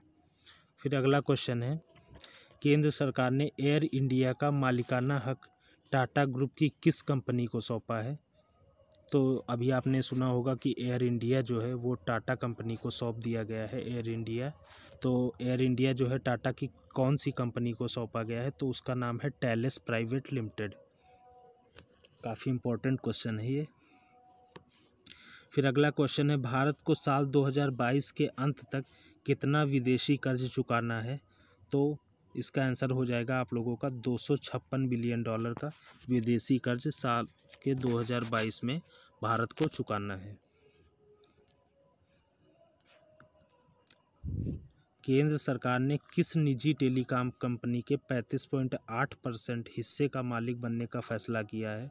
तो इसका आंसर आप लोगों का हो जाएगा VI कंपनी जो है, वोडाफोन आइडिया जो है VI, इसके मालिकाना हक में केंद्र सरकार ने 35.8% की हिस्सेदारी का फैसला किया है।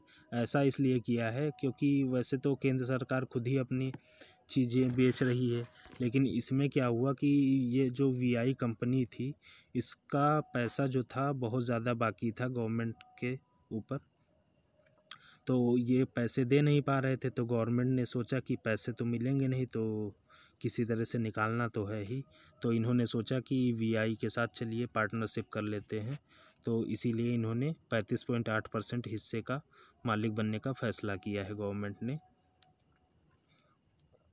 फिर अगला क्वेश्चन है, बजट 2022-23 में केंद्र सरकार ने कितने रुपए के खर्च का लक्ष्य रखा है? तो 2022-23 के बजट के हिसाब से 39.44 लाख करोड़ रुपए का बजट टोटल रखा गया है कि इतना खर्च 2022 से 23 के बीच में होना है। फिर अगला क्वेश्चन है, बजट 2022-23 में राजकोषीय घाटे का लक्ष्य कितने प्रतिशत रखा गया है? तो आपका राजकोषीय घाटा जो है वो कितना है इस बार बजट में? तो 6.4% है, और 2026 तक इसको 4.5% तक करने का लक्ष्य रखा गया है कि राजकोषीय घाटा धीरे धीरे कम किया जाए। फिर अगला क्वेश्चन है, बजट 2022-23 में रक्षा मंत्रालय को कितनी रकम आवंटित की गई है? तो रक्षा मंत्रालय के लिए इस बार के बजट में 5.25 लाख करोड़ रुपए आवंटित किए गए हैं।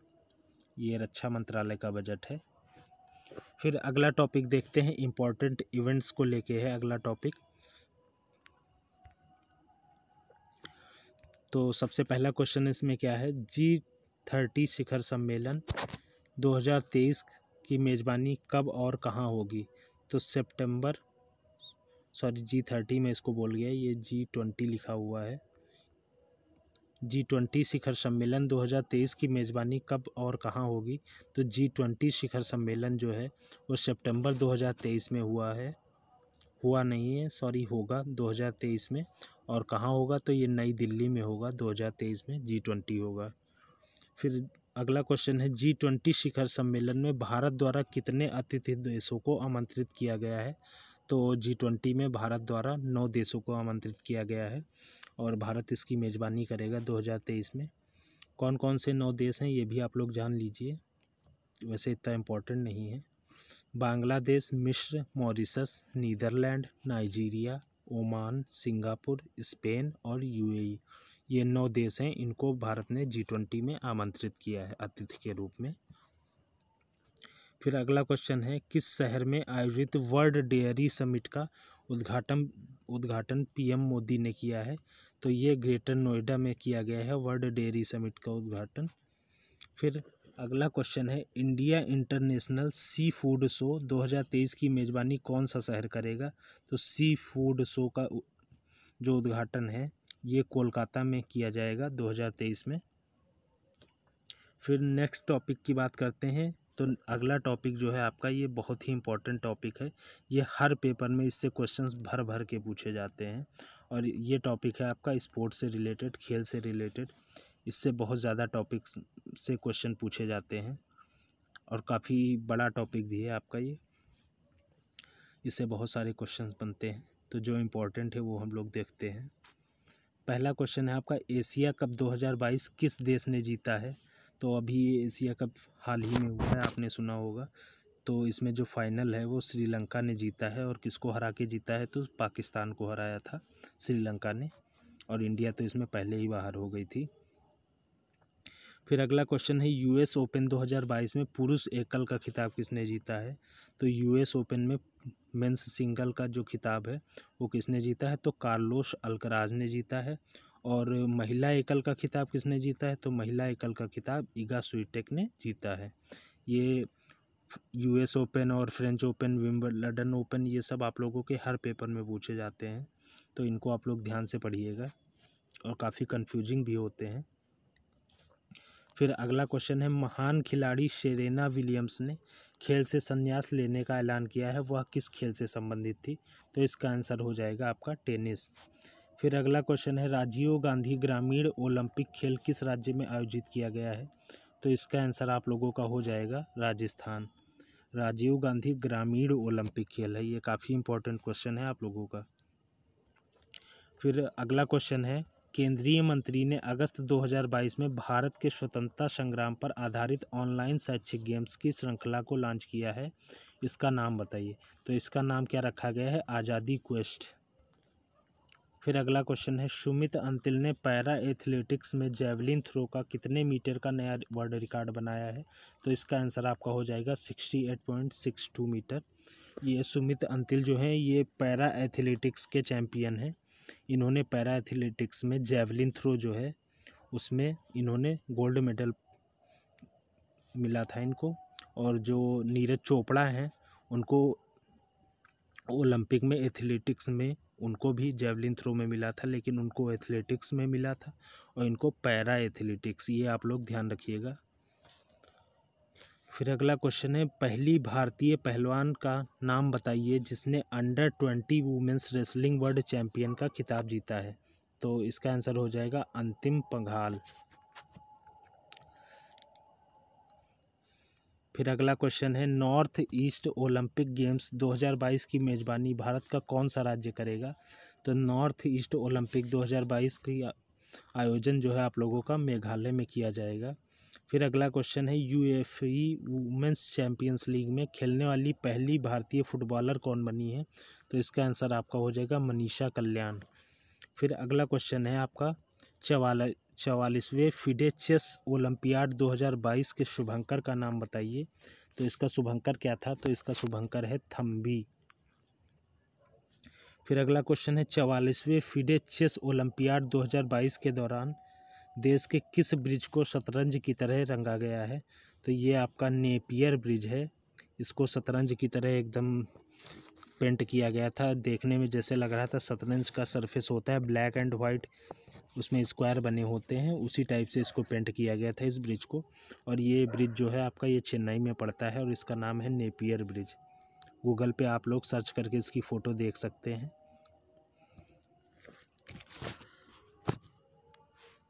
फिर अगला क्वेश्चन है कॉमनवेल्थ से रिलेटेड। अभी हाल ही में कॉमनवेल्थ गेम्स हुए हैं, तो ये कहाँ हुए हैं? तो ये आपके बर्मिंघम में हुए हैं। बर्मिंघम इंग्लैंड में पड़ता है, तो वहीं पे कॉमनवेल्थ गेम्स हुए हैं। तो कॉमनवेल्थ गेम्स से आप लोगों के क्वेश्चन जो भी बनते हैं इंपॉर्टेंट, वो मैं आप लोगों से डिस्कस करूँगा। तो कॉमनवेल्थ गेम्स 2022 में भारतीय खिलाड़ी ने कितने मेडल जीते हैं? तो भारतीयों ने कुल कॉमनवेल्थ गेम्स में 61 मेडल जीते हैं, 61। और मेडल के मामले में भारत जो है पदकों की तालिका में चौथे स्थान पे है। तो पहले स्थान पे कौन है? तो पहले स्थान पे सबसे ज़्यादा मेडल हैं ऑस्ट्रेलिया के पास, 178 मेडल ऑस्ट्रेलिया ने जीते हैं। फिर अगला क्वेश्चन है कॉमनवेल्थ गेम्स 2022 में भारत को पहला गोल्ड मेडल किस खिलाड़ी ने दिलाया था? तो पहला गोल्ड मेडल जो है आपका वो मीराबाई चानू ने दिलाया था। अगला क्वेश्चन है कॉमनवेल्थ गेम्स 2022 में भारत को पहला पदक किसने दिलाया? तो पहला पदक जो है वो संकेत महादेव ने दिलाया। ये वेट लिफ्टिंग में मिला था। और ऊपर जो क्वेश्चन दिया हुआ है वो पहला गोल्ड मेडल है, तो पहला गोल्ड मेडल जो है वो मीराबाई चानू ने दिलाया था। और जो पहला पदक है तो वो संकेत महादेव ने दिलाया था।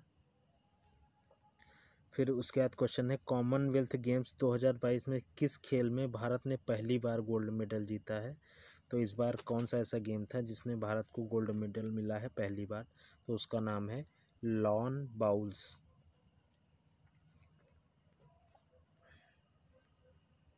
फिर अगला क्वेश्चन है कॉमनवेल्थ गेम्स 2022 में भारतीय महिला क्रिकेट टीम ने कौन सा मेडल जीता है? तो भारतीय महिला क्रिकेट टीम ने सिल्वर मेडल जीता है। फिर अगला क्वेश्चन है कॉमनवेल्थ गेम्स 2022 के उद्घाटन समारोह में किन खिलाड़ियों ने ध्वजवाहक की भूमिका निभाई है? तो उद्घाटन में ध्वजवाहक कौन थे कॉमनवेल्थ में? तो मनप्रीत सिंह और पीवी सिंधु थे। और समापन के ध्वजवाहक कौन थे? तो समापन में अचंता शरथ कमल और निकहत जरीन, ये दो लोग थे। और कॉमनवेल्थ में उद्घाटन में ये मनप्रीत सिंह और पीवी सिंधु थे। फिर अगला क्वेश्चन है आपका ऑल इंडिया फुटबॉल फेडरेशन ने किस खिलाड़ी को men's footballer of the year 2022 चुना है? तो ये सुनील छेत्री जो हैं इनको चुना गया है men's footballer of the year 2022। ये जो है भारतीय फुटबॉल टीम के कप्तान हैं। फिर अगला क्वेश्चन है women's footballer of the year 2022 किसे चुना गया है? तो ये चुना गया है मनीषा कल्याण को। फिर नेक्स्ट क्वेश्चन है इंग्लैंड के लीसेस्टर क्रिकेट ग्राउंड का नाम किस भारतीय क्रिकेटर के नाम पर रखा गया है? तो ये पहली बार ऐसा हुआ है कि इंग्लैंड का कोई क्रिकेट ग्राउंड है और भारतीय के नाम पर रखा गया है। तो ये स्टेडियम जो है क्रिकेट ग्राउंड, इसका नाम जो है सुनील गावस्कर के नाम पर रखा गया है।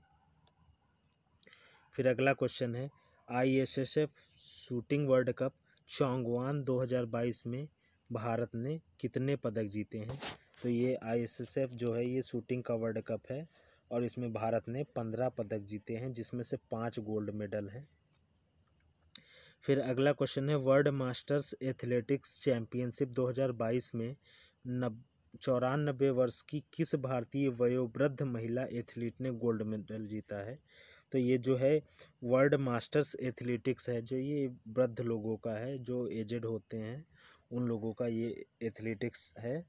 तो इसमें जो है 94 वर्ष की महिला हैं, इनका नाम है भगवानी देवी। तो इन्होंने एथलेटिक्स में गोल्ड मेडल जीता है। फिर अगला क्वेश्चन है, विंबलडन 2022 में पुरुष एकल का खिताब किसने जीता है? तो पुरुष एकल का खिताब जो है वो आपका नोवाक जोकोविच ने जीता है। और महिला एकल का खिताब किसे मिला है? तो महिला एकल का एलेना रायबकिना को दिया गया है। फिर अगला क्वेश्चन है, रणजी ट्रॉफी 2021-22 किस राज्य ने जीती है? तो रणजी ट्रॉफी जो है इस बार की वो मध्य प्रदेश ने जीती है। फिर नेक्स्ट क्वेश्चन है फ्रेंच ओपन से, तो फ्रेंच ओपन 2022 में पुरुष एकल का खिताब किसने जीता है? तो राफेल नडाल ने जीता है। और महिला एकल का इगा स्विटेक ने जीता है। फिर नेक्स्ट क्वेश्चन है, आईपीएल 2022 का खिताब, आईपीएल से भी क्वेश्चन आप लोगों से पूछ लिया जाता है। तो अभी जो आईपीएल का सीज़न समाप्त हुआ है, तो इसमें क्या हुआ था कि गुजरात टाइटंस ने राजस्थान रॉयल्स को 7 विकेट से हराया था। और ये गुजरात टाइटंस जो है ये न्यू टीम है, इसी बार आईपीएल में ऐड हुई थी। आईपीएल में इस बार 2 नई टीमों को सम्मिलित किया गया था, एक लखनऊ सुपर जियांट्स थी और ये गुजरात टाइटंस थी। तो गुजरात टाइटंस ने आईपीएल 2022 का खिताब जीता है। और इसमें से आप लोगों से और भी क्वेश्चंस पूछे जाते हैं कि जैसे कि ऑरेंज कप आईपीएल में इस बार किसने जीती है? तो ऑरेंज कप जो है वो मिली है जॉस बटलर को, ये राजस्थान रॉयल्स के खिलाड़ी हैं। और फिर पर्पल कैप जो है ये युजवेंद्र चहल को दी गई है। और प्लेयर ऑफ द मैच का अवार्ड किसे दिया गया है? तो हार्दिक पांड्या को दिया गया है। और गुजरात टाइटंस के ये कैप्टन भी थे, हार्दिक पांड्या। ऑरेंज कैप जो होती है ये सबसे ज़्यादा रन बनाने वाले खिलाड़ी को दी जाती है। और पर्पल कैप जो होती है ये सबसे ज़्यादा विकेट लेने वाले खिलाड़ी को दी जाती है। फिर अगला क्वेश्चन है, भारत ने किस देश को हराकर पहली बार थॉमस कप 2022 जीता है? तो इसका आंसर आप लोगों का हो जाएगा इंडोनेशिया।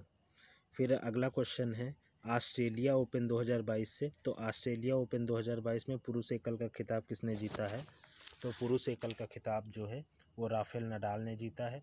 और इनके पास सबसे ज़्यादा ग्रैंड स्लैम जीतने वाले ये राफेल नडाल हैं। इनके पास टोटल इन्होंने 21 ग्रैंड स्लैम जीते हैं, सबसे अधिक हैं जो कि। और महिला एकल में किसने जीता है? तो महिला एकल में एशले बार्टी ने जीता है ऑस्ट्रेलिया ओपन का खिताब। फिर अगला क्वेश्चन है, किस भारतीय खिलाड़ी ने ICC women cricketer of the year 2021 का अवार्ड जीता है? तो इसका आंसर आपका हो जाएगा स्मृति मंधाना ने जीता है ये अवार्ड। फिर अब बात करते हैं अगले टॉपिक की, तो अगला टॉपिक है इंटरनेशनल ऑर्गेनाइजेशंस। तो इसमें देखते हैं पहला क्वेश्चन क्या है। तो यूएन में भारत की स्थायी प्रतिनिधि के रूप में पदभार ग्रहण करने वाली पहली महिला कौन बनी है? तो इसका आंसर हो जाएगा आपका रुचिरा कंबोज जो हैं ये पहली महिला बनी है। यूएन में भारत की स्थायी प्रतिनिधि के रूप में इनको चुना गया है। फिर अगला क्वेश्चन है, I2U2 की पहली लीडर्स समिट की मेज़बानी किस देश ने की है? तो इसकी मेज़बानी जो है अमेरिका ने की है। फिर नेक्स्ट क्वेश्चन है कि G20 के लिए भारत का नया शेरपा किसे नियुक्त किया गया? अभी मैंने आप लोगों को पीछे बताया था कि G20 जो है वो 2023 में भारत में नई दिल्ली में होना है। तो इसके लिए जो भारत का शेरपा जो है वो किसे नियुक्त किया गया है? तो इसके शेरपा जो है वो अमिताभ कांत होंगे। अमिताभ कांत आपने सुना होगा, ये नीति आयोग के सीईओ थे। तो अमिताभ कांत जो हैं G20 के नए शेरपा नियुक्त किए गए हैं। फिर अगला क्वेश्चन है, FATF का अध्यक्ष कौन है? तो FATF का अध्यक्ष बनाया गया है टी राजा कुमार को। और FATF का फुल फॉर्म क्या होता है? Financial action task force. फिर अगला क्वेश्चन है, संयुक्त राष्ट्र की वर्ल्ड सिटीज़ रिपोर्ट 2022 के अनुसार 2035 में भारत की शहरी जनसंख्या कितनी होगी? तो भारत की शहरी जनसंख्या कितनी हो जाएगी 2035 में? 675 मिलियन हो जाएगी। तो 675 मिलियन मतलब कि 67.5 करोड़ जनसंख्या जो है भारत की 2035 तक शहरी जनसंख्या हो जाएगी। फिर अगला क्वेश्चन है, कॉमनवेल्थ के 2 नए सदस्य देशों को मिलाकर अब कॉमनवेल्थ में कुल कितने सदस्य देश हो गए हैं? तो टोंगा और गबान को मिलाकर कुल अब टोटल सदस्य देश 56 हो गए हैं कॉमनवेल्थ में। फिर अगला क्वेश्चन है, G7 समिट कहाँ आयोजित की गई है? तो G7 समिट जो है आपकी ये जर्मनी में आयोजित की गई है G7। और जो ब्रिक्स समिट है, ब्रिक्स समिट 2022 की, तो ये चाइना में हुई है। ब्रिक्स जो है इसका फुल फॉर्म क्या होता है? तो इसमें ये ब्रिक्स में 5 देश सम्मिलित होते हैं। ये एक एक अक्षर जो है, इसके 5 अक्षर जो हैं ये पांचों देशों को रिप्रेजेंट करते हैं। और ब्रिक्स में आपके ब्राज़ील, रशिया, बी से ब्राज़ील, आर से रसिया, आई से इंडिया, सी से चाइना और एस से साउथ अफ्रीका, ये 5 देश सम्मिलित होते हैं और ये इस बार की चाइना में हुई है। फिर अगला क्वेश्चन है, मिस्र में आयोजित युवा सांसदों के 8वें सम्मेलन में भारत का प्रतिनिधित्व किसने किया है? तो भारत की तरफ से युवा सांसद सम्मेलन में डॉक्टर एस फागोन कोन्याक ने किया है। ये लद्दाख के हैं सांसद। अगला क्वेश्चन है, संयुक्त राष्ट्र मानवाधिकार परिषद में रूस की जगह किस देश को सदस्य चुना गया है? रूस को अभी जो ये रसिया यूक्रेन वार हुआ था तो उसकी वजह से रूस को इसकी सदस्यता से हटा दिया गया है और इसकी जगह पे चेक गणराज्य जो है इसको सम्मिलित कर लिया गया है रूस की जगह पे। फिर अगला क्वेश्चन है, क्वाड समिट 2022 का आयोजन कहाँ हुआ है? तो क्वाड समिट जो है इस बार की वो टोक्यो जापान में हुई है। इसमें इंडिया भी शामिल होता है, ऑस्ट्रेलिया होता है और जापान होता है और अमेरिका होता है। फिर अगला क्वेश्चन है, संयुक्त राष्ट्र में हिंदी को बढ़ावा देने के लिए भारत ने कितनी रकम का सहयोग किया है? तो संयुक्त राष्ट्र संघ में हिंदी को बढ़ावा देने के लिए भारत ने $8 लाख का डोनेशन दिया है कि हिंदी को बढ़ावा दिया जाए और इसके लिए इंडिया ने इतनी सारी रकम दी है। फिर नेक्स्ट टॉपिक है आप लोगों का विदेशी मामले, एक्सटर्नल अफेयर्स से रिलेटेड जो भी क्वेश्चंस बनते हैं वो डिस्कस करेंगे हम लोग। तो पहला क्वेश्चन है, भारतीय मूल की किस महिला को यूके कैबिनेट में गृह सचिव का पद मिला है? तो इसका आंसर आप लोगों का हो जाएगा सुएला ब्रेवरमैन। ये जो हैं इनको यूके कैबिनेट में गृह होम मिनिस्ट्री जो होती है उसका पद दिया गया है और ये भारतीय मूल की हैं। फिर अगला क्वेश्चन है, यूके के नए सम्राट कौन बने हैं? तो अभी आपने सुना होगा एलिजाबेथ जो थी, क्वीन एलिजाबेथ, इनका निधन हो गया है और यूके के नए सम्राट बनाए गए हैं। तो यूके के नए सम्राट कौन बने हैं? तो चार्ल्स तृतीय जो हैं वो नए सम्राट बनाए गए हैं। और ब्रिटेन की महारानी एलिजाबेथ द्वितीय का निधन कब हुआ था? तो 8 सितंबर को हुआ है। तो उस समय ये किस देश में थी? तो किस देश में इनका निधन हुआ था? तो स्कॉटलैंड में इनका निधन हुआ था। उस समय जब ये निधन हुआ तो उस समय स्कॉटलैंड में थी। फिर अगला क्वेश्चन है, ऑपरेशन लंदन ब्रिज और ऑपरेशन यूनिकॉर्न ये इस टाइम काफ़ी पॉपुलर हो रहे थे, बीच में आपने सुना होगा। ये प्रोटोकॉल जो हैं ये किससे संबंधित थे? ऑपरेशन लंदन ब्रिज और ऑपरेशन यूनिकॉर्न, ये आप लोगों से पूछा जा सकता है। तो इसका आंसर होगा एलिजाबेथ द्वितीय के निधन से जुड़ा प्रोटोकॉल था ये। फिर अगला क्वेश्चन है, यूके की नई प्रधानमंत्री अभी चुनी गई हैं तो उनका नाम क्या है? तो इनका नाम है लिज ट्रस। ये यूके की नई प्रधानमंत्री चुनी गई हैं। फिर अगला क्वेश्चन है, 2022 में भारत के नए दूतावास की स्थापना कहाँ की गई है? तो भारत में नए दूतावास की स्थापना भारत के कहाँ की गई है? तो पराग्वे में की गई है। और इसके अलावा अभी एक और दूतावास बनाया गया था नॉर्वे में, ये पहले बनाया गया था और ये पराग्वे वाला जो है ये अभी हाल ही में बनाया गया है। तो ये दोनों आप लोग याद रखिएगा। यहाँ पे इंडियन एम्बेसी खोली गई है। फिर अगला क्वेश्चन है, पीरियड प्रोडक्ट्स को मुफ्त बनाने वाला पहला देश कौन बना है? तो इसका आंसर आप लोगों का हो जाएगा स्कॉटलैंड। फिर नेक्स्ट क्वेश्चन है, श्रीलंका के नए राष्ट्रपति किसे चुना गया है? तो श्रीलंका का नया राष्ट्रपति चुना गया है रनिल विक्रमसिंघे को। और श्रीलंका के नए प्रधानमंत्री कौन बने हैं? तो श्रीलंका के नए प्रधानमंत्री बने हैं दिनेश गुणवर्धने। अभी श्रीलंका में आपने सुना होगा आपातकाल हुआ था और बहुत ज़्यादा सब बवाल हो गया था और जो लोग थे वहाँ के श्रीलंका के वो राष्ट्रपति भवन में पहुँच गए थे। तो इसकी वजह से उस समय के जो राष्ट्रपति प्रधानमंत्री थे उनको इस्तीफ़ा देना पड़ा था और अब नए प्रधानमंत्री और राष्ट्रपति चुने गए हैं। तो ये आप लोगों से पूछा जा सकता है कि नए राष्ट्रपति कौन थे और नए प्रधानमंत्री कौन थे श्रीलंका के। तो अगला क्वेश्चन है, इजराइल के नए अंतरिम प्रधानमंत्री कौन बने हैं? तो इजराइल के नए अंतरिम प्रधानमंत्री बने हैं यायर लैपिड। फिर अगला क्वेश्चन है, तुर्की देश का नया नाम क्या रखा गया है? तो तुर्की का नया नाम रखा गया है तुर्कीये, थोड़ा सा चेंज किया गया है। फिर नेक्स्ट क्वेश्चन है, बांग्लादेश ने भारत को अपने किस बंदरगाह के उपयोग की पेशकश की है? तो बांग्लादेश ने अपना जो चटगांव का ये बंदरगाह था इसको भारत को यूज़ करने की परमिशन दे दी है। फिर अगला क्वेश्चन है, कनाडा ने किस वजह से 52 साल में पहली बार 14 फरवरी 2022 को आपातकाल लागू हुआ। अभी आपने सुना होगा न्यूज़ में कि कनाडा में इमरजेंसी लगाई गई थी। तो ये इमरजेंसी जो थी ये 14 फरवरी को हुई थी। तो ये किस लिए हुई थी? तो ये हुई थी आपकी ट्रकर्स जो थे वहाँ के, कनाडा के ट्रक ड्राइवर्स थे, उन्होंने प्रोटेस्ट कर दिया था और रास्ता जो मेन रोड्स थी उन सभी को ब्लॉक्स कर दिया था। तो इसी वजह से ये इमरजेंसी लागू की गई थी। फिर अगला क्वेश्चन है, देश के सबसे लंबे स्टील ब्रिज का उद्घाटन कहाँ किया गया है? तो सबसे लंबे स्टील ब्रिज का उद्घाटन किया गया है बिहार में, महात्मा गांधी सेतु नाम है इस ब्रिज का। ये बिहार में आपका पड़ता है। फिर अगला क्वेश्चन है, पेट्रोल में एथेनॉल को बढ़ाकर 20% करने का लक्ष्य किस वर्ष तक रखा गया है? तो ये इसका राइट आंसर हो जाएगा आपका 2025 तक। और ये काफ़ी इम्पोर्टेंट क्वेश्चन है आपका। 2025 तक पेट्रोल में एथेनॉल को 20% तक बढ़ाया जाएगा, ये लक्ष्य रखा गया है।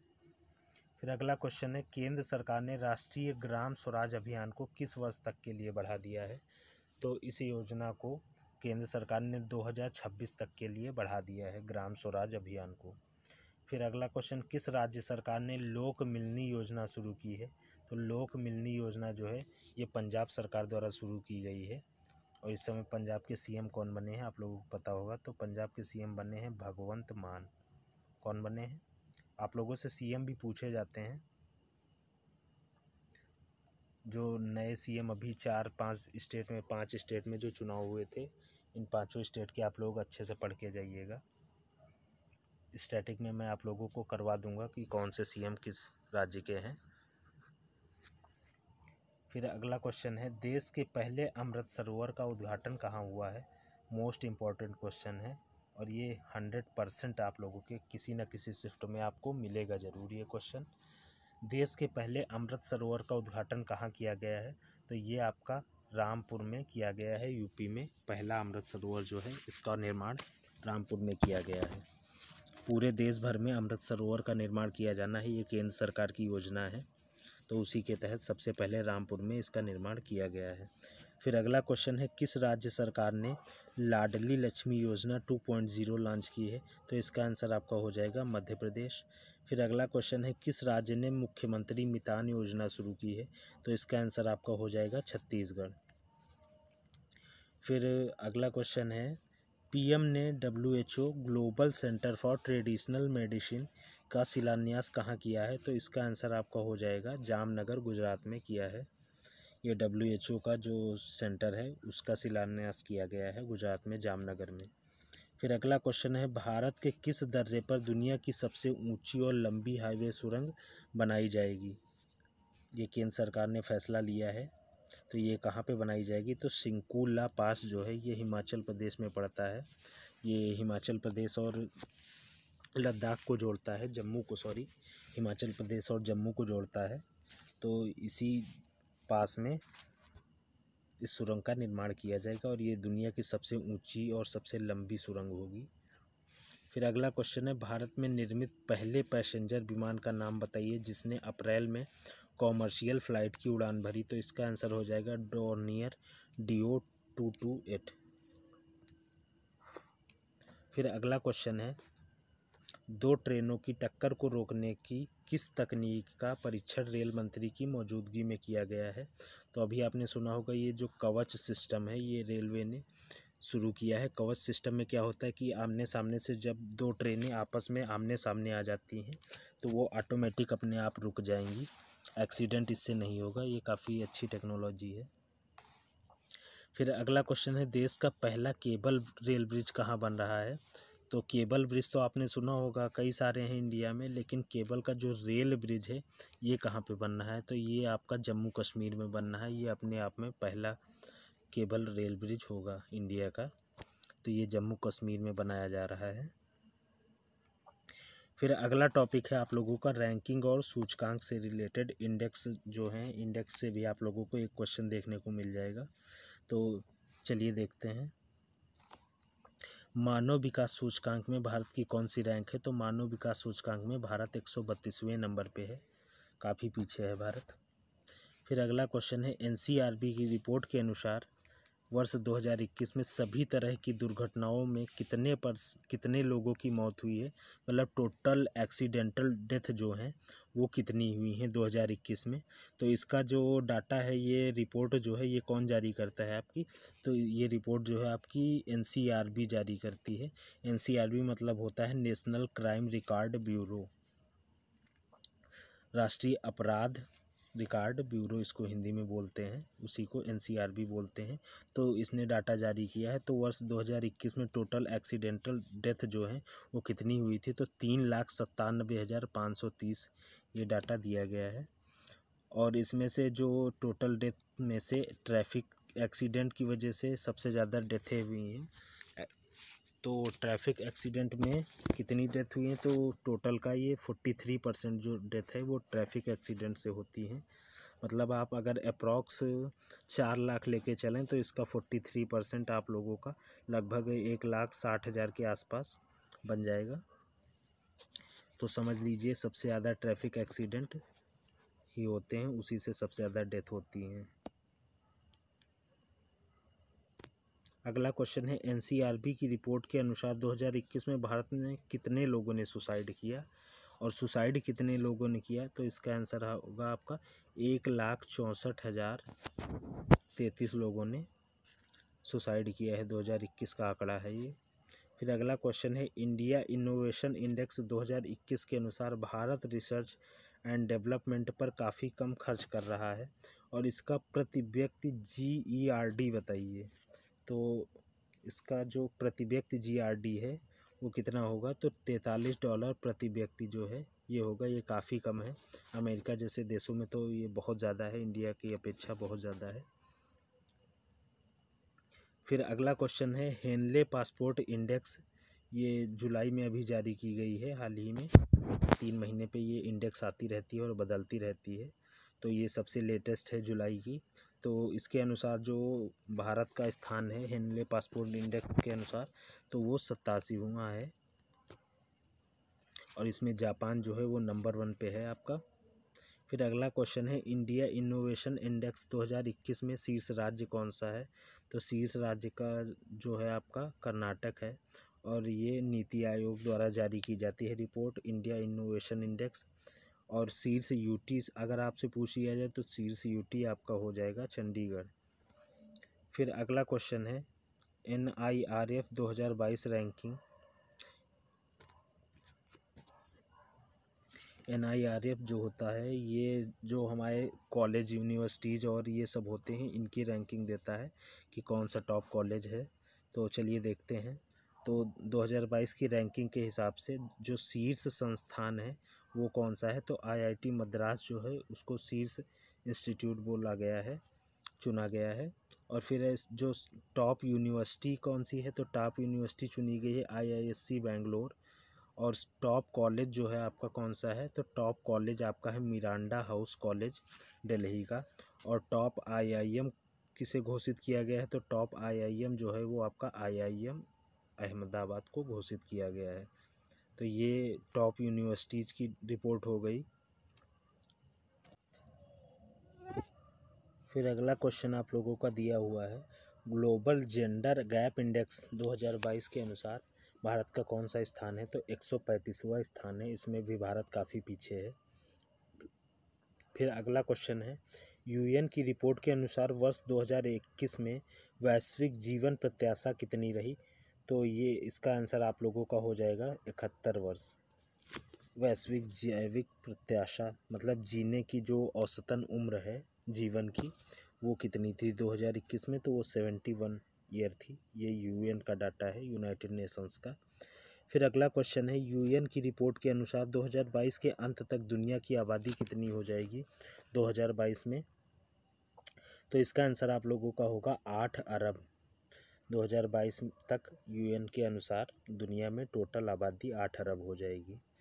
फिर अगला क्वेश्चन है, UN की रिपोर्ट के अनुसार भारत चीन को पछाड़कर दुनिया का सबसे ज़्यादा आबादी वाला देश कब तक बन जाएगा, तो इसका आंसर आप लोगों का हो जाएगा 2023 तक। 2023 तक भारत जो है वो चाइना को पीछे करके विश्व में जनसंख्या वाला सबसे अधिक जनसंख्या वाला देश बन जाएगा। इस मामले में हमारे इंडिया वाले काफ़ी आगे है। अब इसको आप लोग प्राउड कह लीजिए या जो भी बोल लीजिए, लेकिन हाँ इस मामले में आगे तो हैं कम से कम। फिर अगला क्वेश्चन है वर्ल्ड हैप्पीनेस इंडेक्स 2022, इसमें भारत का स्थान कौन सा है? 136वां है। जहाँ पे आगे होना चाहिए भारत को वहाँ पे वो बहुत पीछे है, और जहाँ पे उसको पीछे होना चाहिए वहाँ पे वो बहुत आगे है। सब अपोजिट ही है इसमें। World happiness index 136, innovation index उसमें भी 100 के ऊपर ही है। सब कहीं पे भारत पीछे है। जेंडर गैप इंडेक्स 135वां है, और यहाँ इंडिया जो है पॉपुलेशन में वो 2023 में चाइना को भी पीछे कर देगा। क्या करें, आजकल के लोग फ्री रहते हैं। अगला क्वेश्चन है नोएडा में अवैध ट्विन टावर को किस तकनीक से ढहा दिया गया है? नोएडा में अवैध ट्विन टावर जो है, अभी आपने सुना होगा ट्विन टावर जो है नोएडा में, इसको गिरा दिया गया है। तो किस टेक्निक से गिराया गया है? तो इसको बोलते हैं इम्प्लोजन, जो है इम्प्लोजन टेक्निक से इसको गिराया गया है। इम्प्लोजन मतलब इसमें ब्लास्ट किया गया था बिना किसी आसपास की चीज़ों को नुकसान पहुंचाए, तो इसी को इम्प्लोजन बोला जाता है। फिर अगला क्वेश्चन है दुनिया में किस देश ने प्रथम हाइड्रोजन ट्रेन की शुरुआत की है? तो प्रथम हाइड्रोजन ट्रेन कहाँ शुरू की गई है? तो इसका आंसर हो जाएगा आपका जर्मनी में शुरू की गई है। फिर अगला क्वेश्चन है इसरो ने सैटेलाइट की सुरक्षा के लिए IS-4OM की स्थापना कहाँ की है? तो इसकी स्थापना की है बेंगलुरु में।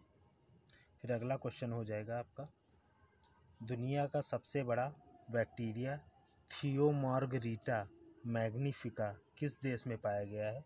बैक्टीरिया जो है ये सबसे बड़ा बैक्टीरिया है साइज में, अभी तक जितने भी बैक्टीरिया थे। तो ये किस देश में पाया गया है? तो ये फ्रांस के ग्वाडेलोप द्वीप समूह में पाया गया है। फ्रांस का ये द्वीप समूह है, जैसे इंडिया का अंडमान है उसी प्रकार से, तो ये वहीं पे पाया गया है। इसका नाम क्या है? थियोमार्गरिटा मैग्निफिका। ये नाम भी आप लोग याद रखिएगा, इम्पोर्टेंट है। फिर अगला क्वेश्चन है देश का पहला लिक्विड मिरर टेलीस्कोप कहाँ स्थापित किया गया है? तो लिक्विड मिरर टेलीस्कोप जो है आपका ये नैनीताल में लगाया गया है। फिर अगला क्वेश्चन है पीएम मोदी ने सेंटर फॉर ब्रेन रिसर्च का उद्घाटन कहाँ किया है? तो इसका आंसर आपका हो जाएगा IISc बेंगलुरु में इसका उद्घाटन किया गया है। फिर अगला क्वेश्चन है जापान के सुपर कंप्यूटर फुगाकू को पछाड़कर दुनिया का सबसे तेज़ सुपर कंप्यूटर कौन बन गया है? तो दुनिया का सबसे तेज़ सुपर कंप्यूटर कौन सा है? तो इसका आंसर हो जाएगा आपका फ्रंटियर नाम है सुपर कंप्यूटर का, और ये अमेरिका के पास है। और अमेरिका में फेसबुक जो कंपनी है उसने इसको बनाया है, उसी के पास है ये। और इसकी स्पीड जो है, इसकी स्पीड क्या है? तो इसकी स्पीड जो है 1.12 एक्सा फ्लॉप है। एक्सा फ्लॉप जो है, अभी तक जो आप लोगों ने सुपर कंप्यूटर देखे होंगे वो हमारे भारत का भी जो सबसे तेज़ सुपर कंप्यूटर है उसकी जो स्पीड है वो पेटा फ्लॉप में है, लेकिन ये जो फ्रंटियर है इसकी स्पीड जो है ये एक्सा फ्लॉप में है। और ये ऊपर जो फुगाकू दिया है इसकी भी स्पीड थी, ये पेटा फ्लॉप में थी। और 1000 पेटा फ्लॉप बराबर 1 एक्सा फ्लॉप होता है, तो आप सोच लीजिए इसकी स्पीड कितनी ज़्यादा है फुगाकू से। फिर अगला क्वेश्चन है भारत के सबसे तेज़ सुपर कंप्यूटर का नाम बताइए? तो भारत का सबसे तेज़ सुपर कंप्यूटर कौन सा है? परम सिद्धि AI। और इसकी स्पीड कितनी है? तो इसकी स्पीड है 4.62 पेंटा फ्लॉप। अब आप ये सोच लीजिए इसकी स्पीड कंपेरिजन करिए और इसकी करिए, ये पेंटा फ्लॉप है और ये एक्सा फ्लॉप है। और सुपर कंप्यूटर के मामले में ये जो परम सिद्धि AI है स्पीड के मामले में ये 111वें नंबर पे आता है। फिर अगला क्वेश्चन है दुनिया का सबसे ऊंचा मौसम स्टेशन किस पर्वत पर स्थापित किया गया है? तो इसका आंसर आपका हो जाएगा माउंट एवरेस्ट पर ये स्थापित किया गया है। फिर अगला क्वेश्चन है वैज्ञानिकों ने आकाशगंगा के केंद्र में स्थित ब्लैक होल की पहली तस्वीर जारी की है, इसका नाम बताइए? तो इसका नाम क्या है? तो इसका नाम है सैगिटेरियस ए नाम रखा गया है। ये जो तस्वीर जारी की गई है इसका नाम रखा गया है। फिर अगला क्वेश्चन है स्वदेशी नेविगेशन सिस्टम गगन का इस्तेमाल करके विमान उतारने वाली पहली एयरलाइन कौन सी बनी है? तो पहली एयरलाइन कौन सी बन गई है? इंडिगो एयरलाइन आपकी जो है इसने गगन का इस्तेमाल किया है सबसे पहले। फिर अगला क्वेश्चन है राज्य स्तर पर एल रूट सर्विस सर्वर स्थापित करने वाला देश का पहला राज्य कौन है? तो देश का पहला राज्य बन गया है आपका राजस्थान। एल रूट जो है ये सर्वर होते हैं, सर्वर के कई सारे टाइप होते हैं। एल रूट होता है, सी रूट होता है, तो इस टाइप से होते हैं। तो ये इसने राजस्थान ने अपना खुद का सर्वर स्थापित कर लिया है। तो मान लीजिए कि अगर भारत में, पूरे भारत में नेटवर्क, इंटरनेट अगर बंद हो जाता है तो फिर भी राजस्थान अपना निजी सर्वर जो है उसके ज़रिए से अपना इंटरनेट चालू रख सकता है। उसका खुद का सर्वर जब होगा तो उसका दूसरों से मतलब ही नहीं रहेगा।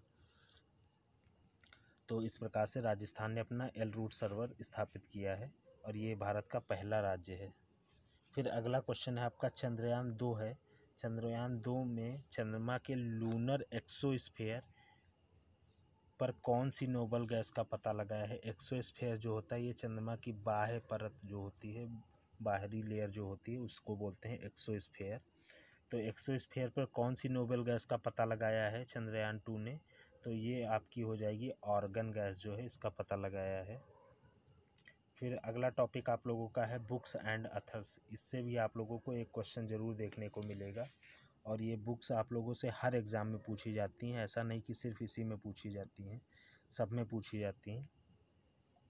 तो चलिए देखते हैं। पहली किताब है आपकी न्यू इंडिया। तो इसके राइटर कौन है? तो इसके राइटर जो हैं आपके अरुण जेटली जी हैं।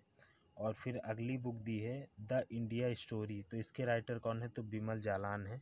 ये जो बिमल जालान है ये आरबीआई के गवर्नर भी रह चुके हैं। फिर अगली बुक है लिसन टू योर हार्ट। तो इसके राइटर कौन है? तो रस्किन बॉन्ड है। और रस्किन बॉन्ड की जो बुक्स हैं ये एसएससी के एग्ज़ाम में अक्सर पूछी जाती है, हर पेपर में पूछी जाती हैं। 2-4 राइटर ऐसे हैं जिनकी बुक्स एसएससी हमेशा हर साल पूछता है, जैसे रस्किन बॉन्ड हो गए, आपके चेतन भगत हो गए। तो ये करंट अफेयर्स जो मैं आप लोगों को बता रहा हूँ तो ये ऐसा नहीं कि यूपी पेट के लिए ही इम्पोर्टेंट है, ये आने वाले जो अभी हाल ही में जो भी एग्ज़ाम्स हैं उन सभी के लिए इम्पोर्टेंट है, सारे एग्ज़ाम्स के लिए। फिर अगली बुक है कविता बिटान। ये किसकी है? तो इसके राइटर जो हैं ममता बनर्जी हैं। और फिर अगला क्या दिया है? The boy who wrote constitution. इस बुक के राइटर कौन है? तो इस बुक के राइटर हैं राजेश तलवार। फिर अगली बुक दी है इंडिया दैट इज़ भारत। इसके राइटर कौन है? जे शाही दीपक हैं इसके राइटर। फिर अगली बुक दी है गोल्डन बॉय नीरज चोपड़ा। तो इसके राइटर कौन है? तो इसके राइटर हैं नवदीप सिंह गिल। फिर नेक्स्ट बुक है अटल बिहारी वाजपेयी। इसके राइटर कौन है? तो इसके राइटर हैं सागरिका घोष, इसकी राइटर हैं। फिर अगली बुक दी है मानसून। तो मानसून के राइटर कौन है? तो मानसून के राइटर हैं अभय के। फिर अगली बुक दी है बोस द अनटोल्ड स्टोरी। तो इसके राइटर कौन है? तो इसके राइटर हैं चंद्रचूड़ घोष। ये जितनी भी मैं बुक्स बता रहा हूँ ये सब लेटेस्ट की हैं, अभी हाल ही में ये आई हैं। तो ये सब लेटेस्ट बुक्स हैं, इनमें से आपसे कोई भी पूछी जा सकती है। बुक्स तो वैसे बहुत सारी हैं लेकिन जो इम्पोर्टेंट हैं पूछी जाती हैं वो मैंने आप लोगों के साथ शेयर की है। फिर अगली बुक है Ratan Tata the authorised biography. तो इसके राइटर हैं थॉमस मैथ्यू। फिर अगली बुक है ममता बियॉन्ड 2021। तो इसके राइटर कौन है? तो इसके राइटर हैं जयंत घोषाल। फिर अगली बुक दी है the legend of Birsa Munda. Birsa Munda इसके राइटर कौन है? तो इसके राइटर हैं तुहिन ए सिन्हा। और फिर लास्ट बुक है आपकी अ नेशन टू प्रोटेक्ट। तो इसके राइटर कौन है? तो इसके राइटर हैं प्रियम गांधी मोदी। इसको आप लोग ध्यान से देखिएगा, ऐसा नहीं ये प्रियंका गांधी नहीं लिखा हुआ है, प्रियम गांधी मोदी हैं, ये प्रियंका गांधी नहीं है।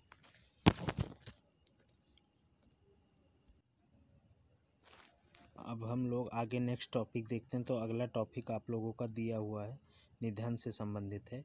जो भी महत्वपूर्ण निधन हुए हैं उनके बारे में हम लोग डिस्कस करेंगे। तो पहला क्वेश्चन दिया हुआ है किस पीठ के शंकराचार्य स्वरूपानंद सरस्वती का निधन 11 सितंबर 2022 को हो गया है? तो ये जो शंकराचार्य स्वरूपानंद सरस्वती थे ये द्वारका पीठ और ज्योतिष पीठ के शंकराचार्य थे। तो इनका भी हाल ही में निधन हो गया है। फिर अगला क्वेश्चन है लौंडा नाच के प्रसिद्ध कलाकार रामचंद्र मांझी का निधन हो गया है, वो किस राज्य से थे? तो रामचंद्र मांझी जो हैं ये बिहार के हैं, बिहार के हैं। और ये जो थे रामचंद्र मांझी, ये लौंडा नाच होता है, ये बिहार का नृत्य है, ये काफ़ी फेमस है बिहार में। तो ये लौंडा नाच जो था इसके प्रसिद्ध कलाकार थे। अब आप लोग लौंडा नाच आप लोगों ने अगर नहीं सुना है तो आपने गैंग्स ऑफ वासेपुर मूवी देखी होगी, उसमें जो वो लड़का है वो डांस करता है, वो लौंडा नाच ही है, उसी को बोला जाता है, उसी प्रकार से किया जाता है। फिर अगला क्वेश्चन है, बिरजू शाह का निधन हो गया है, तो ये कौन थे? तो बिरजू शाह जो हैं ये एक मुक्केबाज थे, भारतीय मुक्केबाज, इनका निधन हो गया है।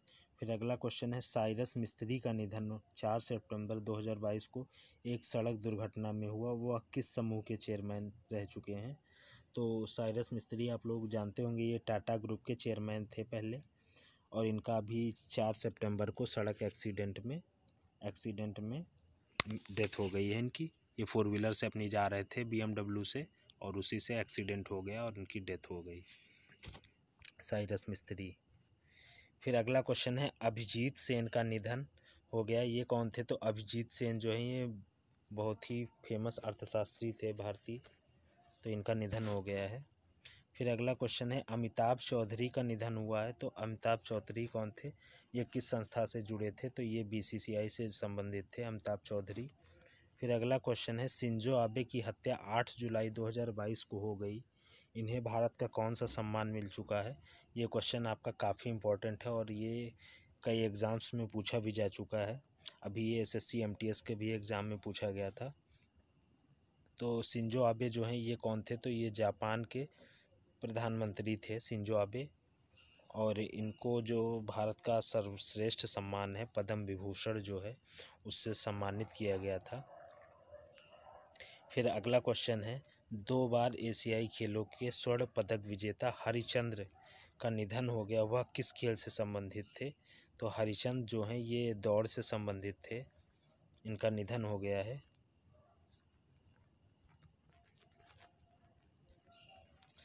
फिर आगे देखते हैं, संगीतकार पंडित भजन सोपोरी का निधन हो गया है, वह किस वाद्य यंत्र से संबंधित थे? तो भजन सुपारी है, सॉरी ये सोपोरी नहीं है, सुपारी है। वह किस वाद्य यंत्र से संबंधित थे? तो ये जो भजन सुपारी हैं ये इनका संतूर वादक थे, ये संतूर बजाते थे, काफ़ी फेमस है, और इनका इससे रिलेटेड क्वेश्चन SSC में इस बार MTS में पूछे गए थे, तो ये क्वेश्चन उसमें पूछा गया था। फिर अगला क्वेश्चन है, किस राजनीतिक दल के प्रमुख भीम सिंह का निधन हो गया है? तो ये जो भीम सिंह हैं ये Jammu Kashmir national panthers party के राष्ट्रीय अध्यक्ष थे, तो इनका निधन हो गया है। फिर अगला क्वेश्चन है, पंडित शिव कुमार शर्मा का निधन हो गया, वह किस वाद्य यंत्र के लिए मशहूर थे? तो ये पंडित शिव कुमार शर्मा जो हैं ये बहुत ही फेमस संतूर वादक हैं, और इनका भी हाल ही में निधन हो गया है। किस राज्य के पूर्व मुख्यमंत्री JD रिम्बई का निधन हो गया है? तो ये JD रिम्बई जो हैं ये मेघालय के पूर्व मुख्यमंत्री थे। फिर अगला क्वेश्चन है, सोलर विंड की थ्योरी देने वाले भौतिक वैज्ञानिक का नाम बताइए जिनका निधन 15 मार्च को हो गया है? तो ये कौन थे? तो यूजीन पार्कर जो हैं इनका निधन हो गया है, ये इन्होंने सोलर विंड की थ्योरी दी थी, तो ये नाम काफ़ी इम्पोर्टेंट हो जाता है आपके लिए। फिर अगला क्वेश्चन है, भारत के पूर्व मुख्य न्यायाधीश RC लाहोटी का निधन हो गया है, वह कौन से CJI थे? तो RC लाहोटी जो थी ये 35वें नंबर के मुख्य न्यायाधीश थे, और इनका भी हाल ही में निधन हो गया है। फिर अगला क्वेश्चन है, वैज्ञानिक ल्यूक मॉन्टेग्नियर का निधन हो गया है, इन्हें किस वायरस की खोज के लिए नोबेल पुरस्कार दिया गया था? तो ये जो वैज्ञानिक थे ल्यूक मॉन्टेग्नियर, इन्होंने HIV नामक वायरस की खोज की थी, और इनका भी हाल ही में निधन हो गया है। चलिए आगे देखते हैं। अब आपका सबसे लास्ट टॉपिक बचता है महत्वपूर्ण दिवस, और ये आपका लास्ट टॉपिक होगा, बस इतना ही, थोड़ी देर की वीडियो और बची है। और अगर आप लोगों को वीडियो पसंद आ रही है तो वीडियो को लाइक ज़रूर करिएगा, क्योंकि इस वीडियो को बनाने में ये मेरी पहली मास्टर क्लास है, तो मुझे काफ़ी कठिनाई हुई इस मास्टर क्लास को बनाने में। और ये मैंने जो नोट्स आप लोगों को मैं प्रोवाइड करा रहा हूँ ये मैं खुद हैंड रिटन लिखता हूँ, तो काफ़ी मेहनत करनी पड़ती है, तो इसके लिए एक लाइक तो आप लोग कर ही दिया करिए। चलिए देखते हैं दिवस। तो पहला दिवस आपका कौन सा है? वैसे दिवस तो बहुत सारे हैं, मैं एक अलग से वीडियो दिवस के लिए बना दूंगा। स्टैटिक जीके जब मैं पढ़ाऊंगा तो आप लोगों को दिवस अलग से कंप्लीट करा दूंगा, लेकिन जो कुछ इम्पोर्टेंट बनते हैं, नए दिवस हैं जो, आप लोगों को मैं बता देता हूँ। पहला है आपका विश्व प्राथमिक चिकित्सा दिवस। ये कब मनाया जाता है आपका? तो ये आपका मनाया जाता है सितंबर मंथ के दूसरे शनिवार को। ये हर वर्ष मनाया जाता है प्राथमिक चिकित्सा दिवस। फिर अगला है आपका अंतर्राष्ट्रीय साक्षरता दिवस। तो ये कब आपका होता है? तो ये 8 सितंबर को होता है। और इसकी थीम क्या है इस बार की? तो इसकी थीम है ट्रांसफॉर्मिंग लिटरेसी लर्निंग स्पेस। ये इस बार की थीम है। फिर अगला क्वेश्चन है विश्व आत्महत्या रोकथाम दिवस। ये कब होता है? तो ये 6 मार्च को मनाया जाता है। और हिमालय दिवस आपका कब मनाया जाता है? तो ये 9 सितंबर को मनाया जाता है। और अंतर्राष्ट्रीय चैरिटी दिवस कब मनाया जाता है? तो ये 5 सितंबर को मनाया जाता है। और इसी दिन आपका शिक्षक दिवस भी होता है। तो इससे आप लोग इसको लिंक कर सकते हैं, याद कर सकते हैं। चैरिटी दिवस और शिक्षा दिवस एक ही दिन होता है। फिर अगला है राष्ट्रीय लघु उद्योग दिवस कब मनाया जाता है? तो लघु उद्योग दिवस जो है ये 30 अगस्त को मनाया जाता है। फिर अगला क्वेश्चन है 5वां राष्ट्रीय पोषण माह। पोषण माह किस मंथ को घोषित किया गया है? तो सितंबर में मनाया जाता है। और विश्व नारियल दिवस ये कब होता है आपका? तो ये आपका 2 सितंबर को होता है। और फिर आपका आता है महिला समानता दिवस। तो ये आपका 26 अगस्त को मनाया जाता है। और राष्ट्रीय खेल दिवस आप लोगों का 29 अगस्त को मनाया जाता है। और राष्ट्रीय अक्षय ऊर्जा दिवस आप लोगों का 20 अगस्त को मनाया जाता है। और सद्भावना दिवस आप लोगों का ये भी 20 अगस्त को मनाया जाता है। सद्भावना दिवस जो है ये राजीव गांधी की जयंती पर मनाया जाता है। फिर आपका है विश्व फोटोग्राफी दिवस। ये आपका 19 अगस्त को मनाया जाता है। तो इस प्रकार से ये आपका लेक्चर समाप्त होता है। और मेरे हिसाब से मैंने सभी टॉपिक्स लगभग कवर करा दिए हैं। और अब आप लोगों को करना क्या है कि मैं जो भी मास्टर क्लास देता जा रहा हूँ, इनको आप लोगों को अभी तो देखना ही है। अभी तो देख लेंगे, उसके बाद आप लोगों को पेपर के टाइम इसकी जो PDF होगी उसको आप लोग डाउनलोड कर लीजिएगा टेलीग्राम लिंक से। फिर उसको आपको PDF जो है उसको पेपर के टाइम, आपको पेपर देने जाने से पहले उसको आपको रिवाइज करके जाना है। और इसका पूरा फ़ायदा आप लोगों को मिलेगा इस PDF का। तो फ्रेंड्स चलिए फिर मिलते हैं नेक्स्ट वीडियो में। अगर वीडियो आपको पसंद आई है तो लाइक शेयर एंड सब्सक्राइब जरूर करिएगा। और PDF आप लोग इसकी डिस्क्रिप्शन से लिंक दिया हुआ है, वहाँ से आप लोग इसकी डाउनलोड कर लीजिएगा। नोट्स बनाने की ज़रूरत नहीं पड़ेगी आपको। और पेपर के टाइम इसी PDF से आपको रिवाइज करके जाना है। और फिर उसके बाद मैं गारंटी लेता हूँ कि आपका करंट का PT के पेपर में कोई क्वेश्चन नहीं छूटेगा। तो चलिए फ्रेंड्स मिलते हैं नेक्स्ट वीडियो में। तब तक के लिए थैंक्स फॉर वॉचिंग। जय हिंद, जय भारत।